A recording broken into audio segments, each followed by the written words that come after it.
నమస్తే, welcome to YR TV. నేను రంజిత్. తెలంగాణ రాష్ట్ర రాజకీయాలన్నీ కూడా మనం చాలా నిశ్చింతగా చూస్తున్నాం. తెలంగాణ రాజకీయాలలో పూర్తి స్థాయిలో విమర్శలు, ప్రతి విమర్శలతో పాటు రాష్ట్ర రాజకీయాలలో జరుగుతున్న సంచలన విషయాలు కూడా చూస్తున్నాం. కాంగ్రెస్ పార్టీ అధికారంలోకి వచ్చి 365 రోజులు గడిచిపోయింది. ఇప్పటికే రైతులకు సంబంధించి 400 పైచిలకు కూడా ఆత్మహత్య చేసుకున్న పర్వం కనబడుతుంది. ఓ పక్కన యువతకు కానీ, దాంతోపాటు పరిశ్రమల విషయంలో కానీ అనేక విషయాలలో కూడా ప్రభుత్వం మరో 10 సంవత్సరాలు వెనక్కి తీసుకెళ్లిందంటూ బీఆర్ఎస్ పార్టీకి సంబంధించిన నేతలు ఆరోపిస్తున్నారు. నిజానికి తెలంగాణ రాష్ట్రంలో ఏం జరుగుతుంది? 20 సంవత్సరాలు వెనక్కి వెళ్తుందా, 20 సంవత్సరాలు ముందుకు వెళ్తుందా? ఆరోపణలోని అవాస్తవాలైనా, వాస్తవాలైనా? వాటితో మాట్లాడే ప్రయత్నం అయితే చేద్దాం. ఇవన్నీ నిజమా కాదా, వాస్తవాలు ఏంటి అని మాట్లాడడానికి మనతో పాటు ఉన్నారు ఈరోజు క్రిషాంక్ గారు, మన్నె క్రిషాంక్ గారు ఉన్నారు. బీఆర్ఎస్ పార్టీకి సంబంధించిన చాలా కీలకమైన నేత అని నేనైతే చెప్తాను. ఎందుకంటే అనేక ప్రెస్ మీట్లు అయితే చూస్తాం. ఇప్పటి వరకు 4-5 సంచలన విషయాలు అయితే బయటికి తీశారు. వాట్లల్లో రుజువేంటి, నిజంగా అవన్నీ జరిగాయా, ప్రభుత్వం నిందపాలైపోయిందా ఏంటి అనేది కూడా చర్చించే ప్రయత్నం అయితే చేద్దాం. నమస్తే అన్న. నమస్తే రంజిత్. ఎలా ఉన్నారు? గుడ్. ఎలా అనిపిస్తుంది కాంగ్రెస్ పాలన? వాస్తవానికి అంటే మనం నిజాలు మాట్లాడుకుంటే భయపడతారు ప్రజలు కూడా. ఎందుకంటే వీళ్ళకున్న ఇంకా టర్మ్ సుమారు 3.5 సంవత్సరాలు ఉన్నాయి. ఈ 3.5 సంవత్సరాల్లో తెలంగాణ రాష్ట్రం ఇంకెంత వెనక్కి పోతుంది, ఇంకెన్ని కష్టాలు ప్రజలు చూడాలను, ఇది ముందు చూపు ఉన్నప్పుడే మనకంటే ఒకటి అసెస్మెంట్ చేసుకోగలిగితే అది కనబడుతూ ఉంటుంది.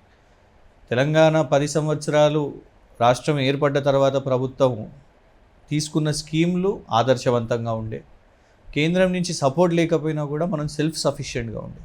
అందుకే రిజర్వ్ బ్యాంక్ ఆఫ్ ఇండియా లాంటి వాళ్ళు కూడా మనకు ఆ కితాబ్ ఇచ్చారు. అంటే ఒక అగ్రెసివ్గా మనం ఎన్నో కంపెనీస్ని ఇక్కడ తెచ్చుకోవడం కానివ్వండి, అప్పుడు రకరకాల కార్యక్రమాలు తీసుకోవడం కానివ్వండి చేయగలిగినాం. అట్లాంటిది ఈ సంవత్సరం నరలో కనిపించిందా అని ఒక్క రంగంలో చూసినా కూడా అబ్సల్యూట్లీ. మరి బీఆర్ఎస్ పార్టీ కల్వకుంట్ల చంద్రశేఖరరావుకి, యనుమల రేవంత్ రెడ్డి ప్రభుత్వానికి తేడా ఏంటి అంటే ఏం చెప్తారు? మరి ఒకటి, కేసీఆర్ గారికి ఫస్ట్ రాష్ట్రం ఏర్పడక ముందే రాష్ట్రం ఏర్పడితే ఏం చేయాలి, ఏం జరగాలి అనే ఒక స్పష్టత ఉండే. అండ్ ప్రయారిటీ ఏంటిది అని ఎక్కడికక్కడ చాక్అవుట్ చేసుకున్నాం. కేసీఆర్ గారి ప్రయారిటీ ఏంటిది అని ఒకటే వర్డ్లో మీరు చెప్పండి అని అంటే నేను ఫస్ట్ ఇవ్వగలుగుతాను, వ్యవసాయం. ఓకే, 100% వ్యవసాయం అనేది. దాని చుట్టూ దానికి కావాల్సిన అవసరాలు, అది నీటి నుంచి మొదలు పెట్టుకుంటే విద్యుత్తు, విత్తనాలు, ఇప్పుడు నీళ్ళ కోసం ప్రాజెక్టులు అది చేసి చూపించారు. విద్యుత్తు ప్రాజెక్టులు తీసుకొని వచ్చిర్రు, కరెంటు కోతలు లేకుండా చేసిర్రు. తర్వాత విత్తనాలు కానివ్వండి, లేకుంటే పెట్టుబడి కానివ్వండి, రైతు బంధు లాంటి స్కీమ్ తీసుకొని వచ్చిండ్రు. తర్వాత అమ్మకానికి ఇబ్బందులు ఉంటే, అమ్మకానికి అవసరమైతే ప్రభుత్వంగా కేంద్రం దగ్గరికి పోయి ఢిల్లీలో కొట్లాడిర్రు క్యాబినెట్గా. అంటే ఒక పంటకు కావాల్సిన ప్రతి ఒక్కటి కూడా ఒక ప్రభుత్వం దగ్గరుండి చూసాం. దేశం మొత్తంలో లాక్డౌన్ చూసినాం మనం. లాక్డౌన్ అన్నిటిని ఆపేసింది, కానీ తెలంగాణ రాష్ట్రంలో వ్యవసాయ రంగాన్ని ఆపిందా, రైతు బంధు లాంటి పథకాన్ని ఆపిందా? ఆపలేదు. అందుకే అదే సమయంలో food corporation of India general manager Ashwini Kumar గారు అనుకుంటా, Telangana is rice bowl of India, ఇతర రాష్ట్రాలకు ఇక్కడి నుంచి మనం సరఫరా చేయగలిగినాం. అదొకటి, అది కేసీఆర్ గారి పాలన. ఇటు రేవంత్ రెడ్డి గారి ప్రతి ఒక్క వ్యక్తికి ఒక యూఎస్పీ అనేది ఉంటుంది. ఇటు కేసీఆర్ గారికి వ్యవసాయం అయితే, కేటీఆర్ గారికి ఐటీ అయితే, హరీష్ రావు గారు కొంతకాలం ఫైనాన్స్లో చూపెట్టిరు వారి మార్కు, ఇటు హెల్త్లో చూపెట్టిరు వారి మార్కు, ముందు ఇరిగేషన్లో కూడా చూపెట్టిరు వారి మార్కు. ఇవాళ రేవంత్ రెడ్డి గారు నాకు గుర్తు ఒక జాతీయ ఛానల్లో కూర్చున్నప్పుడు కాంక్లేవ్, నా మార్క్ ఏంటిది అంటే నా ఎక్స్పర్ట్ సబ్జెక్ట్ రియల్ ఎస్టేట్ అని వారే చెప్పారు. సంతోషం, దాన్ని నెగిటివ్గా తీసుకుంటలేము. మీరు రియల్ ఎస్టేట్ ఒక దందాగా చేసిర్రా అని కాకుండా దాన్ని ఒక పాజిటివ్ యాంగిల్లో తీసుకుందాం. మరి అది రిఫ్లెక్ట్ అయిందా రాష్ట్రంలో? నో. ఇవాళ మనం కాదు, బిజినెస్ మెన్ రియల్ ఎస్టేట్, హైదరాబాద్లో రియల్ ఎస్టేట్ డిక్లైన్, ఇద్దరు ఆల్రెడీ ఆత్మహత్య చేసుకున్నారు. నువ్వు హైడ్రా తీసుకొని వచ్చినావు, హైడ్రాతోని అదొక భూతంలాగా అయింది.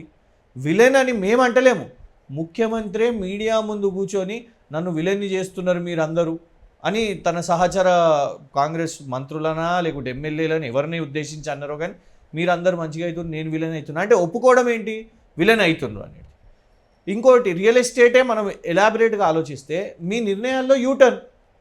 మీరు ఫస్ట్ ముఖ్యమంత్రిగా కాకముందు పీసీసీ అధ్యక్షునిగా ఉన్నప్పుడు ఫార్మాసిటీని రద్దు చేస్తామని చెప్పారు. మీరు వచ్చి ఫార్మాసిటీ రద్దు అని చెప్పారు. ఏమవుతుందంటే పెట్టుబడులు పెట్టిన వాళ్ళు ఉంటారు కదా, భూములు కొనుగోలు చేసిన వాళ్ళు ఉంటారు, భూములు ఇచ్చిన వాళ్ళు ఉంటారు రైతులు. అప్పుడు బీఆర్ఎస్ కానివ్వండి, ఇన్ఫ్యాక్ట్ బీఆర్ఎస్ వదిలేయండి, మీరు కోర్టే అన్నది సరే మరి మరి భూముల సంగతి ఏంటిది, ఎందుకంటే అందులో క్లాజ్ ఉన్నది, నువ్వు ఒకవేళ ఫార్మాసిటీ నిర్మాణం చేయకపోతే భూములు తిరిగి రైతులకు ఇచ్చేసేయాలి. మళ్ళీ తర్వాత నువ్వే ప్రభుత్వం ఉండి లేదు లేదు లేదు లేదు మేము ఫార్మాసిటీ కాదు మేము రద్దు చేస్తలేము అని మీరే అంటారు. సేమ్ కొడంగల్ కూడా మీరు అందరు చూసిరు, మీరు వెళ్ళిరు కూడా అక్కడికి, అది పెద్ద యుద్ధం లాగానే లగచర్ల. అక్కడ చాలా స్పష్టంగా మీరు ఫార్మా కోసం అని అన్నారు. సరే అందులో రకరకాల వాదనలు వచ్చినాయి. ఒకటి తర్వాత మనకు తెలిసింది ఏంటంటే అదానీ ప్లాంట్ వస్తుందని కోడంగల్లో, మ్యాక్స్ బిఎన్ ఫార్మా వాళ్ళ అల్లుని కంపెనీ కానీ ప్రశ్న వచ్చింది. చూడండి, ఏ కంపెనీ వస్తుందో మనకి ఇంకా అఫీషియల్గా మీరు చెప్తలేరు, కానీ భూములు తీసుకోవడానికి రెడీగా ఉన్నారు, భూములు తీసేసుకుంటున్నారు. పలానా కంపెనీ వస్తుందా, ఏ కంపెనీ వస్తుంది అనే క్లారిటీ లేదు. తర్వాత మీరే ఏమన్నారు, సిపిఎం వాళ్ళు వెళ్ళినప్పుడు లేలే మేము ఫార్మా కాదు కదా అది పరిశ్రమలు తీసుకొని వస్తున్నాం. కొందరు వాళ్ళకి సంబంధించిన వ్యక్తులను అన్ని ఛానల్స్లో కూర్చోబెట్టి మాట్లాడిపించారు, సీఎం ఆఫీస్కి దగ్గర ఉన్న వాళ్ళను. వాళ్ళు కూడా పరిశ్రమలు, ఇది కొడంగల్ పరిశ్రమలు కాదు. మరి గెజెట్లో రాజముద్రతోని ఫార్మా అని తీసిన తర్వాత అందరూ పెట్టిరు కదా, బయట పెట్టిరు కదా, అక్కడ మీ మాట యూటర్నే. సో హైడ్రా ఇన్ఫ్యాక్ట్ అది కూడా యూటర్న్ అనుకోవచ్చు. ఎందుకు, ఫస్ట్ ఏమో మేము కూల్ చేస్తాం, అంత సాఫ్ సఫాయి చేస్తాం, చెరువులు చేస్తామని అన్నప్పుడు అందరూ ప్రశ్నించింది దుర్గం చెరువు ఎఫ్టీఎల్లో రేవంత్ రెడ్డి గారు అన్నగారిది ఉంది కదా అని ఫస్ట్ ప్రశ్న రాగానే స్టాప్, పాజ్. తర్వాత కోర్టు కూడా అన్నది, అరే మీకు శనివారం ఆదివారాలే దొరుకుతున్నాయా, నోటీసులు ఇస్తలేరు మీరు, కనీసం వాళ్ళకి సమయం కూడా ఇస్తలేరు. రేవంత్ రెడ్డి గారు అన్నగారికి సమయం దొరుకుతుంది, వీళ్ళందరికీ సమయం దొరకలేదు. అక్కడ U turn. So Hydraa U turn, pharma city U turn, Kodangal Lagacharla pharma U turn, ఈ మూడు ఒక దిక్కు అయితే మళ్ళా అదానీ ఒక దగ్గరకు వస్తుండంటే అదానీ గొప్ప వ్యాపారవేత్త కావచ్చో ఏంటిదో మనకు తెలియదు, కానీ శ్రీలంకలో అక్కడ గొడవలైనాయి, వాపస్ తీసుకున్నది అక్కడ ప్రభుత్వం.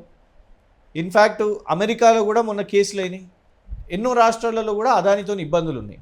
ఇక్కడ పోయిపోయింది కాంగ్రెస్ ప్రభుత్వం, రాహుల్ గాంధీ గారు విమర్శిస్తారు, ఆయనను జైల్లో పెట్టాలంటారు అదాని. నువ్వేం చేసినావు, అదాని దగ్గర 100 కోట్లు తీసుకున్నావు, బీఆర్ఎస్ నిలదీయగానే జాతీయ మీడియాలో అంతటా మొత్తం రాష్ట్ర వ్యాప్తంగా రాగానే నువ్వు మళ్ళీ యూటర్న్. పోనీ ఆ యూటర్న్ అన్న నిజమా అని అనుకుంటే ఇవాళ అదానీ రూపంలో రకరకాల ఇండైరెక్ట్గా కూడా తీసుకొని వస్తుంది, మీకు ఎలాబరేటెడ్గా చెప్తా. కానీ ఇవాళ మీ డిసిషన్స్ ఎంత యూటర్న్ ఉన్నాయంటే అదానీ వస్తే చిన్న రియల్ ఎస్టేట్, చిన్న బిల్డర్స్ మొనాపలీ నడుస్తుంది. అదానీ సిమెంట్ తీసేసుకుంటాడు, అదానీ ఎన్డీటీవీ లాంటి ఛానల్ని తీసేసుకుంటాడు. ఆఖరికి మనం చూస్తున్నాం మొన్న డిజ్నీ హాట్స్టార్, జియో అంటే ఒక మొనాపలి. మేము కాదు అన్నది, రాహుల్ గాంధీ అంటాడు ఒక్కోళ్ళు ఇద్దరే వ్యాపారాలు చేయాలి. సేమ్ ఇక్కడ చిన్న రియల్ ఎస్టేట్ని ఖతం చేయడానికి అదానీని తీసుకొని వస్తాం. ఇట్లా రకరకాల యూటర్న్లు మీరు తీసుకుంటూ ఉంటే అది రాష్ట్రం మీద రైట్. నేనేమంటున్నానంటే ఒక చిన్న ప్రశ్న, మీరు లగచర్ల ఘటన చెప్పారు, వాళ్ళు ప్రధానంగా కూడా నేరెళ్ల ఘటన కూడా తెర మీదకి తీసుకొస్తున్న పరిస్థితి కనబడుతుంది. గతంలో బీఆర్ఎస్ పార్టీ అనేక తప్పిదాలు చేసింది, 1, 2 అని చెప్పడానికి కూడా లేదు, కేవలం 365 రోజులు మాత్రమే అయింది. సంవత్సర పాలనలోనే ఇంతలా వ్యతిరేకత ఎందుకు, కావాలని బీఆర్ఎస్ పార్టీ చేయిస్తుంది అంటే దీనికి సమాధానం ఏంటి? ఒకటి, నేరెళ్ల గురించి వాళ్ళు మాట్లాడుతున్నప్పుడు దాని మీద ఒకవేళ అక్కడ కేటీఆర్ గారే ఎమ్మెల్యే అనుకో, అక్కడ ఆనాడు కూడా వారు ఏమని చెప్పారు, ఒకటేమో వైలెన్స్కి దిగారు, అక్కడ లారీలు ధ్వంసము ఇవన్నీ కూడా పోలీస్ మీద కూడా దాడులు అయ్యేసరికి అక్కడ సీరియస్గా ఒక లీగల్ కేసు అనేది అయింది. అక్కడ భూములు లాక్కోవడం కాదు, ఏంటిది అంటే ఇసుక రవాణా. అప్పటికి మీరు గమనిస్తే స్టార్టింగ్లో స్ట్రీమ్ లైన్ కాలేదు ఇసుక పాలసీ. ఇదే ఉమ్మడి కాంగ్రెస్ ఉన్న వాళ్ళే ఇసుక పాలసీ ఎంత దారుణంగా ఉందంటే ప్రభుత్వ ఆదాయం మొత్తం 10 సంవత్సరాలు ఉమ్మడి ఆంధ్రప్రదేశ్లో తెలంగాణ ఇసుక ఆదాయం కేవలం 30 కోట్లు. ఓకే, తర్వాత స్ట్రీమ్ లైన్ అయ్యి అంటే కేసీఆర్ గారి ప్రభుత్వం అయిపోయే సమయానికి 5,800 కోట్లు ప్రభుత్వ ఆదాయం. ఓకే, సో అప్పుడు 30 కోట్లు 5,800 కోట్లు అంటే కరెక్టే చేసిరు కదా. ప్రభుత్వము ఖజానా పెరుగుతుందంటే దాంతో సామాన్యులు బలైపోయారు కదా, ఇక్కడ కూడా లగచర్ల అంతే సామాన్యులు బలైపోతుర్రు అనేది ప్రశ్న. మేము అనేది ఏంటంటే ఒకటి, ఎక్కడైనా కూడా మనం వైలెన్స్ని ఎంకరేజ్ చేయం. ఆ తర్వాత ప్రభుత్వం ఏం ఎఫర్ట్ పెట్టింది అనేది ఇంపార్టెంట్. ప్రభుత్వం ఏం ఎఫర్ట్ పెట్టింది అనేది ఎందుకు ఇంపార్టెంట్ అంటే ఇక్కడ మీరు అసభ్యకరంగా మహిళలతోని ప్రవర్తించారు. గిరిజన మహిళలు చెప్పారు, మీ సొంత నియోజకవర్గం వాళ్ళే చెప్పారు, పోలీసు వాళ్ళు వచ్చి మా మీద అసభ్యకరంగా ప్రవర్తించారు. నువ్వు ఇవాళ వరకు అండ్ దాన్ని కప్పిపుచ్చడానికి ఒక్కొక్క అబద్ధం అక్కడికి వెళ్ళి ఆ పోలీస్ అధికారిని తరలించేసారు. కేటీఆర్ గారు మీరు నేరెళ్ల గురించి ఒకవేళ ఆ ఘటన మనం తీసుకుంటే అక్కడ ఎవరైతే పోలీస్ అధికారులు ఉండేనో వాళ్ళు అక్కడ తరలించారు. అక్కడ డెఫినెట్గా ఒక కాన్ఫ్లిక్ట్ ప్రజల మధ్యలో పోలీస్ మధ్యలో అయింది, ప్రజలు పోలీస్ మధ్యలో అయింది. కానీ ఇక్కడ నేరుగా ఈ నిర్ణయం ఎవరు తీసుకున్నారు? ముఖ్యమంత్రి నిర్ణయం తీసుకున్నాడు కదా. ముఖ్యమంత్రి ఆయన నియోజకవర్గంలో ఈ ఫార్మా కంపెనీస్ రావాలి అని కనీసం నువ్వు వాళ్ళని ఒప్పించలేకపోయాను, నువ్వు వాళ్ళతో కూర్చొని మాట్లాడలేకపోయాను. సో ఆ ఇష్యూ ఈ ఇష్యూ ఒకటి ఎట్లయితుంది? ఇవాళ సేమ్ థింగ్ ఎస్ఎల్బిసి టనల్ ఇష్యూని కొండగట్టుతోను లేకపోతే మెదక్లో బస్ యాక్సిడెంట్తోను అవును చాలా రకాలుగా ఇట్లనే మ్యాచ్ చేస్తున్న పరిస్థితి కనుక అంటే ఒక బాధ ఏంటంటే చూడండి, నంబర్ 1 బీఆర్ఎస్ చేసింది తప్పు అని మీరు అనుకుంటే బీఆర్ఎస్ ఇవాళ ఫలితం చూసింది కదా. సో మీరు ఇవాళ మీది తప్పు అని ఒప్పుకుంటున్నారా?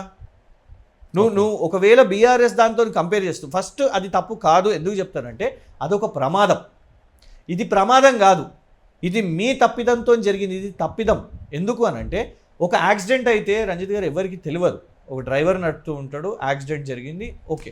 కానీ అక్కడున్న మీ ఛానల్స్ వాళ్ళందరూ వెళ్ళినప్పుడే మైక్లో చెప్తే తెలిసింది, నేను వెళ్ళింది కాదు. అక్కడ మీరు ఎవరికైతే మైక్ పెడుతున్నారో వాళ్ళు మాట్లాడుతున్నారు. 42 మంది ఎవరైతే ఈదుకుంటూ వచ్చిర్రో వాళ్ళు వచ్చి చెప్తున్నారు, మేము ముందు రోజే చెప్పినాం ఇక్కడ లీకేజ్ ఉంది, ఇక్కడ ఒక రిస్క్ ఉంది అని చెప్పినా కూడా మమ్మల్ని లేదు పని చేయాలి అని చెప్పి ఆ 42 మంది వచ్చారు. ఒకవేళ ఆ 42 మంది కూడా రాకపోయి ఉంటే దాని తర్వాత మనం కథనాలు చూస్తున్నాం. వాళ్ళు ఏమని అంటున్నారు అంటే ఇప్పుడు కూడా ఈ శిథిలాలను జరిపితే రిస్క్ ఉంది, మళ్ళా కూలిపోయే ప్రమాదం ఉంది అని అంటున్నారు కదా. అంటే చేసే పని వాళ్ళకు కూడా రిస్క్ అన్నట్టే కదా. ఇప్పుడు కూడా అట్లాంటి రిస్కీ ప్రాజెక్ట్ని మీరు తీసుకున్నారు కదా. అండ్ ఇంకోటి, మీరు ఎంతసేపు కేసీఆర్ గారిని బద్నాం చేశారు, కానీ ఒక ముందు చూపుతోని 2016 నుంచి పవర్ పాయింట్ నుంచి మొదలు పెట్టుకుంటే బహిరంగ సభల్లో అసెంబ్లీ వేదికన కేసీఆర్ గారు ఇదే విషయాన్ని ముందు చెప్పిరా లేదా? ఇది జరుగుతుంది, మీరు మొదలుపెట్టిన ఎస్ఎల్బిసి టనల్ ఒక బుదిబండగా మారింది, వెనుకకు వచ్చేటట్లేదు, ముందుకు పోయేటట్లేదు, ఇక ఏదో ఒకటి ప్రయత్నం చేస్తూనే ఉండాలని ఒక ప్రయత్నం అయితే ఎఫర్ట్ చేసిరు. ఎందుకు? అసలు ఇంట్లో వీళ్ళ వాదన చూడండి, కేసీఆర్ గారు చేయలేదు అని వీళ్ళే అంటారు. నంబర్ 1 20 కిలోమీటర్లు వాళ్ళ హయాంలో అయింది. ఇప్పుడు మన న్యూస్లో అందరము ఏం చూస్తున్నాము, ఈ జరిగిన సంఘటన ఇక్కడ టనల్ చివరన జరిగింది అని అంటున్నారు కదా. టనల్ చివరి దాకా పోయిందంటే దాని అర్థం ఏంటన్నట్టు 20 కిలోమీటర్ అంటే జరిగినట్టే కదా. ఇంకో 11 కిలోమీటర్లు కేసీఆర్ గారి ప్రభుత్వంలో అయింది. అయితే జిఎస్ఐ ఆపింది వాస్తవం కదా. జిఎస్ఐ పర్మిషన్స్ లేవు ఇది అదనేసి అడ్డంకులు పెట్టింది. అదొకటైతే ఇవాళ మీరు దాని తర్వాత మీరు ప్రభుత్వంలోకి వచ్చారు, రాబిన్ సంస్థ దగ్గరికి అక్కడికి అమెరికా వెళ్ళారు, రైట్? ఇలా వీళ్ళు ఏమంటారంటే కేసీఆర్ గారు రిపేర్స్ చేపియలేదు కాబట్టి ఇది అయింది అని. మరి గత సంవత్సరంలో 2024లో ప్రభుత్వం ఏర్పడ్డ తర్వాత ఇరిగేషన్ శాఖ మంత్రి ఉత్తమ్ గారు, పరిశ్రమల శాఖ మంత్రి శ్రీధర్ బాబు గారు, ఐటీ అండ్ ఇండస్ట్రీస్, మళ్ళా రోడ్స్ అండ్ నిర్మాణాలు అండ్ రూపకర్త సిద్ధాంతకర్త కోమటిరెడ్డి వెంకటరెడ్డి గారు, ఎస్ఎల్బీసీకి నేనే దిక్కు మొత్తం దిక్సూచిని అని చెప్పుకునేవారు, బట్టి విక్రమార్క గారు, డజన్ల మంది ఎమ్మెల్యేలు, వీళ్ళందరూ పోయి అక్కడ పర్యటించింది వాస్తవం కదా. ఆ టనల్ లోపలికి మొత్తం హెల్మెట్లు వేసుకొని పోయింది వాస్తవం. ఆ రోజు మీకు తెలియదా? నిజంగానే ఒకవేళ మీరు చెప్తున్నదే నిజమైతే రిపేర్స్ ఉన్నాయి, ఆ రిపేర్స్ చేపించిన తర్వాత కదా మీరు వర్క్స్ మొదలు పెట్టాలి. అది మొదలు పెట్టకుండా ఆ రిపేర్స్ చేయకుండా మీరు చేసిరు అని అంటే డెఫినెట్గా ఇవాళ కేసీఆర్ గారు కాదు, 100% మీరే బాధ్యత. ఎస్ఎల్బీసీలో ప్రమాదం జరిగినప్పటి నుంచి దాదాపుగా 22వ తారీఖు నుంచి మార్చి 2 వరకు సాయంత్రం వరకు కూడా ముఖ్యమంత్రి వెళ్ళలేము. మనం చాలా సినిమాలలో మాత్రమైతే చూస్తూ ఉంటాం, అంటే ఏదైనా ప్రమాదం జరగానే ముఖ్యమంత్రి వెళ్ళడం, అక్కడ కూర్చోవడం, ఇదంతా జరుగుతుంది. కానీ రేవంత్ విషయంలో ఎందుకు సీన్ రివర్స్ అయింది? అసలు వెళ్ళడానికి ఎందుకు ఇష్టపడలేదు? ఒకటి, నంబర్ 1 మీ ఆఫీస్ తార్నాకలో కదా. మీ ఆఫీస్ నుంచి ఇక్కడ నా చోటుకి ఎంత దూరం చెప్పండి? 10 నిమిషాలు. 10 నిమిషాలు కదా. మరి జూబ్లీ హిల్స్ ప్యాలెస్ నుంచి ఎస్ఎల్బీసీ టనల్ ఎంత దూరం? దగ్గరే కదా. మంత్రులు ఎట్లా వెళ్తున్నారు? రోజు 2 గంటలు. 8 రోజుల దూరం. 8 రోజులు పట్టింది రేవంత్ రెడ్డి గారికి. 8 రోజుల. అంటే పాదయాత్రగా పోయినరా, ఎట్లా పోయినరు? 8 రోజులు ఎట్లా పడుతుందండి ముఖ్యమంత్రిగా? నేను ఎందుకు అంటున్నా అంటే మీరు అనొచ్చు, అసలు ఎందుకు పోవాలి రేవంత్ రెడ్డి గారు, సూపర్వైజ్ చేస్తున్నారు కదా, పనులు చేస్తున్నారు కదా. నేను ఆ ప్రశ్న నేనేమంటున్నా అంటే ముఖ్యమంత్రి హోదాలో ఎందుకు పోవట్లేదు, ఎందుకు పోలేదు అంటే రీజన్ ఏంటి? అంటే ఫెయిల్ అయినరు అని అర్థమైపోయింది. ఆ ఫెయిల్ కి రకరకాల డైవర్షన్స్. అంటే నేనేమంటున్నా అంటే 8 మంది ప్రాణాలంటే ముఖ్యమంత్రికి లెక్కలేదా, లేకపోతే కేవలం మంత్రులు వెళ్ళి మమ అనిపించే ప్రయత్నమా? వాళ్ళు ఇతర రాష్ట్రాల నుంచి వచ్చిన మన నల్గొండ బిడ్డలకే కదా నీళ్ళ కోసం పనిచేసేది. చిక్కుకున్న వాళ్ళని మానవతా హృదయంతోనైనా కాపాడాలి కదా. ప్రభుత్వం ఎందుకు ఇంత మానవత్వం ఎక్కడండి? మీరు మానవత్వం గురించి మాట్లాడుతున్నారు. ముఖ్యమంత్రి గారికి కరీంనగర్ ఎన్నికల ప్రచారం, ఎమ్మెల్సీ ఎన్నికల ప్రచారం ఇంపార్టెంట్ అనిపించింది. లేదు దిల్కుషా గెస్ట్ హౌస్కి పోయి నటరాజన్ గారికి బొకే ఇవ్వాలని అనిపించింది. లేదు ఢిల్లీకి పోవాలని అనిపించింది. ఈ 3 ఇంపార్టెంట్ అనిపించినాయి, కానీ ఇది ఇంపార్టెంట్ అనిపించలేదు. అంటే మనుషులు చనిపోయినా పర్వాలేదు నిజంగా. మరి ఒక ముఖ్యమంత్రి గారికి, అది కూడా వాళ్ళ కాంగ్రెస్ ప్రభుత్వం చేపట్టిన ప్రెస్టీజియస్ ప్రోగ్రామ్ అన్నప్పుడు 8వ రోజు వారికి తెలుసు కూడా ఇలా మనం అంటలేం, నేను అంటలేను, మేమంటే బీఆర్ఎస్ అన్నా మీరన్నా మనం కేసు అంటారు వాళ్ళు, తప్పని అంటారు. ఎప్పటికీ కేసు మనం మాట్లాడితే తప్పు. మరి గాంధీ భవన్లో ధర్మపురి ఎమ్మెల్యే ప్లస్ ప్రభుత్వ విప్పు వారన్నప్పుడు వారు ఏమన్నారు? ప్రధాని మోదీ గారు చనిపోయినా కూడా సంతాపం తెలుపలేదు అని అన్నారు. ఇందులో 2 ప్రశ్నలు ఉన్నాయి. ఒకటి, ప్రధాని మోదీ గారు ఫోన్ చేసిర్రు అని కాంగ్రెస్ ముఖ్యమంత్రి కార్యాలయమే ప్రచారం చేసుకున్నది నంబర్ 1. ఇంకోటి, చనిపోయింది అని మనకు తెలియదే, ఇప్పటివరకు అనౌన్స్ కూడా చేయలేదు, ఇప్పటి వరకు అధికారికంగా లేదు. ఇది మనం అంటే అగో చూసిర్రా మీరు వాళ్ళు చావాలని కోరుకుంటున్నారా అని అనుకునే రకం ఈ కాంగ్రెస్ వాళ్ళు. అంటే బీఆర్ఎస్ పార్టీ హయాంలో కాళేశ్వరం ప్రాజెక్టు, మేడిగడ్డ, అన్నారం సుందర, చాలా ప్రాజెక్టులు, దాంతోపాటు రిజర్వాయర్లు కూడా కట్టాలి. ఏ ప్రమాదం కూడా చోటు చేసుకోలేదు. కేవలం మేడిగడ్డ ఒక్క పిల్లర్ కుంగిపోయినందుకే రాద్ధాంతం చేస్తున్నాం. కానీ ఇక్కడ 8 మంది ప్రాణాలు కూడా గాల్లో కలిసిపోయినట్టే. దాదాపు 11-12 రోజులు అవుతుంది. ఇప్పటికి అధికారికంగా రాకపోయినప్పటికీ కూడా వాళ్ళ ఆచూకీ దొరకలేదు. ఎందుకు అప్పటికి ఇప్పటికీ డిఫరెన్స్ ఏంటి? అంటే రంజిత్ గారు, ఒకటి, అప్పుడు ప్రాజెక్టులను కూడా రాజకీయాలు చేయాలని ప్రయత్నం చేశారు. ఏది అది కాకముందే అల్టిమేట్గా ప్రాజెక్ట్ ఎందుకు జరుగుతుందండి? ఎందుకు కేసీఆర్ గారు సీరియస్గా తీసుకొని దేవేంద్ర ఫడ్నవీస్ గారితోని, దేశంలో ఉన్న ప్రభుత్వాలతోని మొత్తం పదే కాళేశ్వరం అని ఎందుకు చేసిరు చెప్పండి? ఇలా కేసీఆర్ గారు పవర్లో లేరు కదా. కానీ ఇవాళ హైదరాబాద్కి తాగునీరు కావాలి అని అంటే మనం ఎక్కడి నుంచి మాట్లాడుతున్నాం చెప్పండి? కాళేశ్వరం సంబంధించిన అదే దాంట్లోకి వెళ్ళి బరాజ్లకి వెళ్ళి వాళ్ళ కొండపోచమ్మ సాగరో లేకుంటే రంగనాయక సాగరో ఎట్లా మనం హైదరాబాద్ నుంచి తరలించుకోవాలి, హైదరాబాద్కి రావాలి నీళ్లు అని వాళ్ళ దాంట్లోకి వెళ్ళే మనం మాట్లాడుతున్నాం. సో ఆయన సక్సెస్ అయింది కదా. తుంగతుర్తికి నీళ్లు పోయినా అదే కాళేశ్వరం నుంచి. ఇవాళ మీరు ఎక్కడ పోయి పంపు ఓపెన్ చేయాలన్నా మిడ్ మానేరు కానివ్వండి, ఇవన్నిటికీ ఫీడర్ మెయిన్ సోర్సు కాళేశ్వరం అయింది. కానీ మీరేం చేసిర్రు? కాళేశ్వరం మొదలైనప్పటికెళ్ళి నీ ప్రభుత్వంలో ఉన్న వాళ్ళు అది వైట్ ఎలిఫెంట్ అని మాట్లాడారు. అవును, వైట్ ఎలిఫెంట్ అని మాట్లాడారు. ఆ తర్వాత దాని మీద రాహుల్ గాంధీ గారు వచ్చి ఫోటోలు తీసుకొని మొత్తం చూపెట్టారు. నేను అనేది ఏంటంటే, నాగార్జున సాగర్ ప్రాజెక్ట్ ఎన్ని ప్రాణాలు పోయినాయండి? ఇక్కడ పైలాన్ ఉంటుంది, అక్కడ దాన్ని నిర్మాణం చేసేటప్పుడు పోయిన ప్రాణాలు పోనీ. నాగార్జున సాగర్, కడెం అప్పుడు ప్రాణాలు పోయినాయి. దేవాదుల నిర్మాణం చేసిర్రు, దేవాదుల అప్పుడు ప్రాణాలు పోయినాయి. పంజగుట్ట ఫ్లైఓవర్ మన సిటీలో మనం చూసినాం, పంజగుట్ట ఫ్లైఓవర్ కూలిపోయింది, రైట్. ఇప్పుడు సుంకిశాలను కూడా మీరు మంచిగా సైలెంట్గా, ఆ రోజు కూడా రిస్క్ ఉంటుండే ప్రాణాలు, అది రిటైనింగ్ వాళ్ళు మొత్తం అదంతా కూలిపోయింది. 1 కాదు 2 కాదు, మనం 6 డజన్ ఉదాహరణలు. కాంగ్రెస్కి ఏంటి తేడా? మరి ప్రాజెక్టులలో మీరు సక్సెస్ అవుతున్నారు, దాంట్లో విజయవంతంగా కూడా ఎక్కడ ప్రాణాలు పోతలే. కానీ కాంగ్రెస్ పార్టీ ఏదైనా, అది 2006 నుంచి అయినా ఇప్పటివరకు అయినా ఏ ప్రాజెక్టు మొదలుపెట్టినా కూడా ప్రాణాలు పోతున్న పరిస్థితి. కేసీఆర్ గారు నీళ్ళు ఇద్దాం అనుకున్నారు, వ్యవసాయానికి తాగునీళ్లకు నీళ్ళు ఇద్దామని ప్రాజెక్టులు మొదలుపెట్టారు. వీళ్ళు కమిషన్ల కోసం మొదలు పెడుతున్నారు. ఓకే, ఇవాళ అల్టిమేట్గా ఇలా చూడండి, కొడంగల్ లిఫ్ట్ ఇరిగేషన్ టెండర్లు కాదు, మంచి ఒక కేకుని 2 సగాలు చేసినట్టు రాఘవ కన్స్ట్రక్షన్స్కి 1 సగం, మేఘాకు ఇంకో సగం. మీరు టెండర్లు వేసుకొని ఇవ్వండి. కానీ ఇదే మేఘాని నువ్వు ఈస్ట్ ఇండియా కంపెనీ అన్నావు, ఇదే రాఘవ కన్స్ట్రక్షన్స్ నేరుగా ఎవరితో కాదు, పొంగులేటి శ్రీనివాసరెడ్డి గారిది. అంటే కాంట్రాక్ట్లు మీరు ఇట్లా పంచి పెడుతున్నారు, అందులో క్వాలిటీ ఆఫ్ వర్క్స్ కనబడుతున్నాయి కదా. రైట్. ఇప్పుడు నేను మెయిన్గా ఒక ప్రశ్న అడుగుతాను.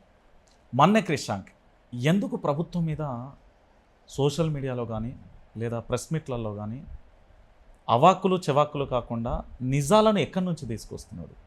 వాళ్ళు చేసే తప్పిదాలకి వెళ్ళే నిజాలు వస్తాయి రంజిత్ గారు. కానీ అది బయటికి తీస్తున్నందుకు వాళ్లకు సమాధానం చెప్పుకోలేక కేసు. ఇప్పుడు సోమ్ డిస్టిలరీ ఇప్పటివరకు ఎన్ని కేసులు అయినాయి మీపై? 16 నెలలు 15 కేసులు. 16 నెలలు 15 కేసులు. కొన్ని కంప్లైంట్లు ఉన్నాయి, ఇంకో అడిషనల్గా 2-3 కంప్లైంట్స్ ఉన్నాయి. అవి ఎఫ్ఐఆర్ అయినాయో లేవో సమాచారం లేదు. మనం ఇట్లా మాట్లాడుతున్న సమయంలో ఎప్పుడు ఎవరు వస్తారో కూడా మనకు తెలియదు.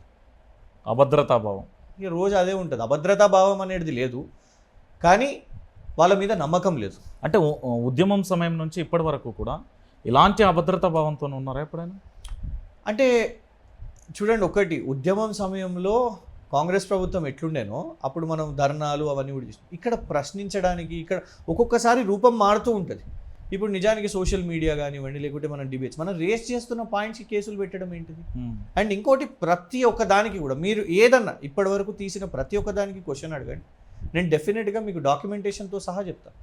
సోమ్ డిస్టిలరీస్ బీర్ అండి, ఫస్ట్ అదే కేసు అనుకుంటా. సోమ్ డిస్టిలరీస్ బీరు కంపెనీని ఫస్ట్ మీరు ఏమని చెప్పారు? నేను 100 కోట్ల పరువు నష్టం దావా వేస్తా, ఒక పేపర్ రాస్తా. మేము చెప్పినాం, ఇది మీరు ఒక కొత్త కంపెనీకి ఏదో ఇస్తున్నట్టున్నారు. ఆ కంపెనీ కల్తీ మద్యం కేసులు అండ్ చిన్నపిల్లలను కార్మికులుగా పనిచేయించుకునే కేసులు, వాళ్ళ ఎన్నోసార్లు సీజ్ అయినాయి.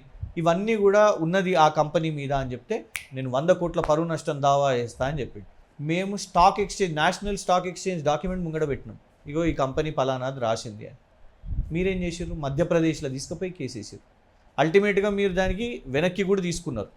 వెనక్కి తీసుకున్నారంటే అర్థమైంది అన్నట్టు ఇచ్చిన అనుమతి. అది కూడా మనకు వెనక్కి తీసుకున్నట్టు స్టాక్ ఎక్స్చేంజ్కి అప్రూవల్ది లెటర్ రాస్తారు, వెనక్కి తీసుకున్నట్టు నో అధికారిక వాళ్ళకి నచ్చిన ఒక ఆంధ్రజ్యోతో లేకుంటే ఇంకేదైనా పేపర్ దాంతో ప్రెస్ నోట్. అది నిజమో కాదో కూడా మనకు తెలియదు. ఇది ఇప్పటికి వెళ్తున్నారా అక్కడికి, రాష్ట్రానికి పక్క రాష్ట్రం మధ్యప్రదేశ్. నేను ఇప్పుడు అంటే ఎట్లా కోర్టు వైజ్గా వెళ్తున్నారా లేకపోతే వీక్లీ కూడా వెళ్ళాల్సి? ఇప్పుడైతే అడ్వకేట్ని పంపిస్తున్నాను. నేను ఫస్ట్ వెళ్ళి నేను కోర్టుకి వెళ్ళి ఆ డేట్న డాక్యుమెంట్స్ అవన్నీ కూడా ఆ కేసు నేనే రిసీవ్ చేసుకొని తర్వాత మా advocates legal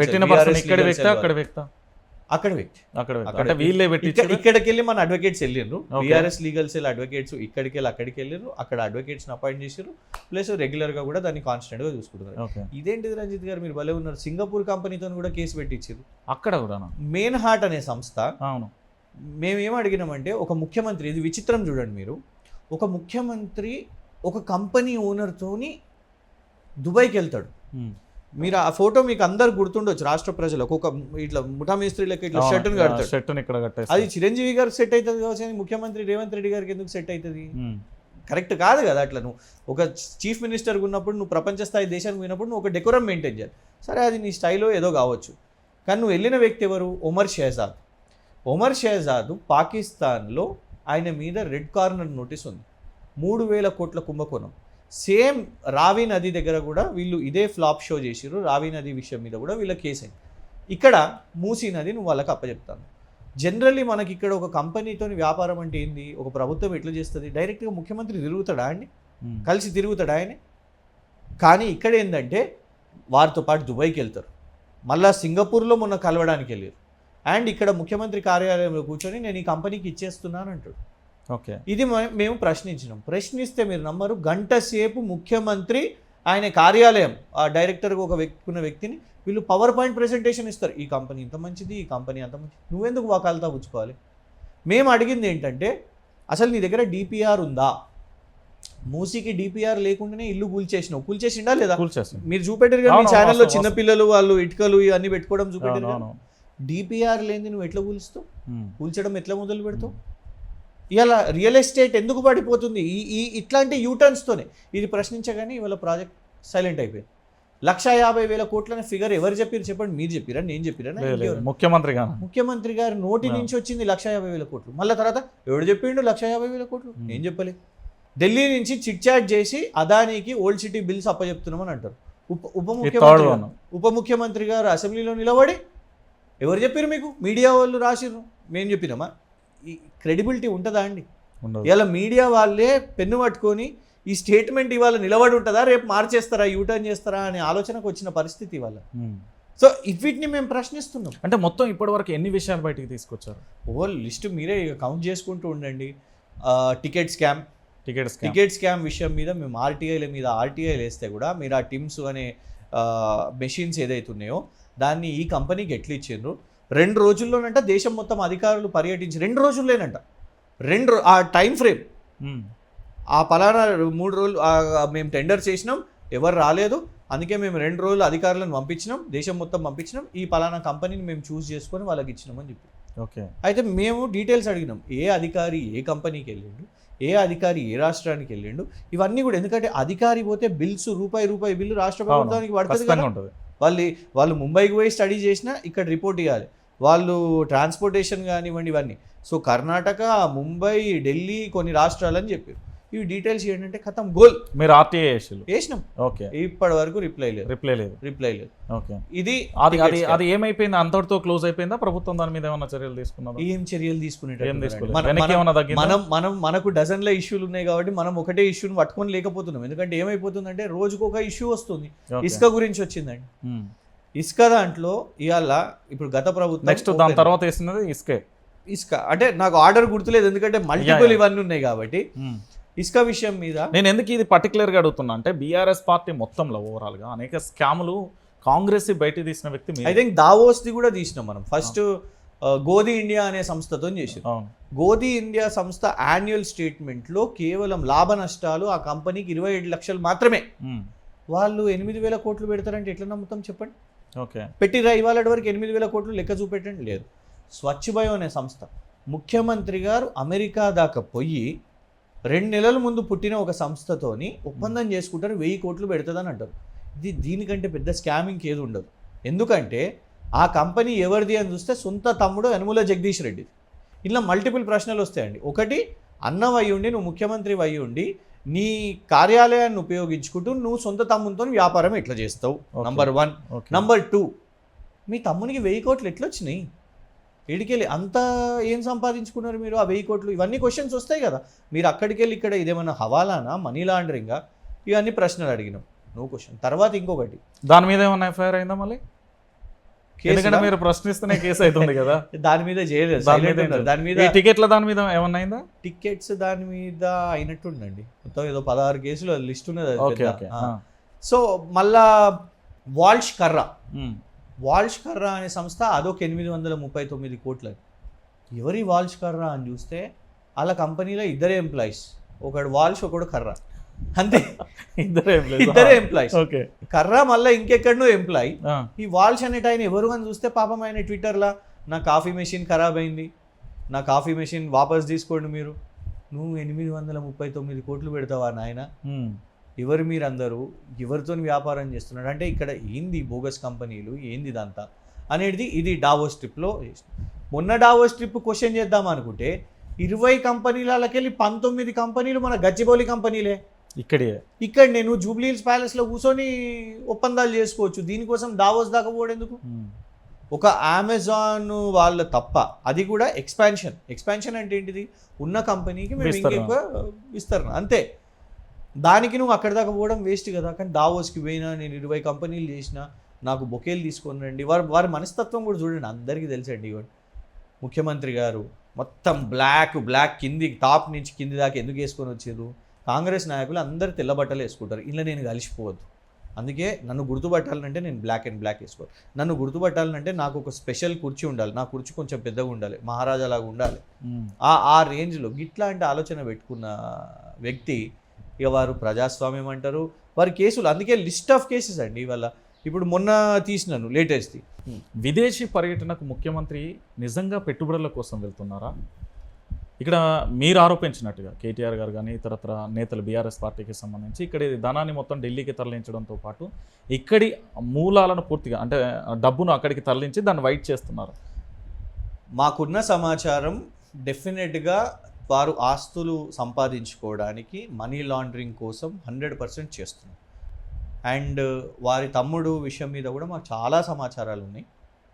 particularly Yanamala Jagadishwar Reddy గారు కానివ్వండి, వీళ్ళందరూ కూడా. ఎందుకంటే కాన్స్టెంట్గా పీసీసీ ప్రెసిడెంట్ ఉన్నప్పుడు ఆయన ఫ్రీక్వెంట్గా అమెరికాకు వెళ్ళి రావడాలు ఇవన్నీ కూడా చేశారు.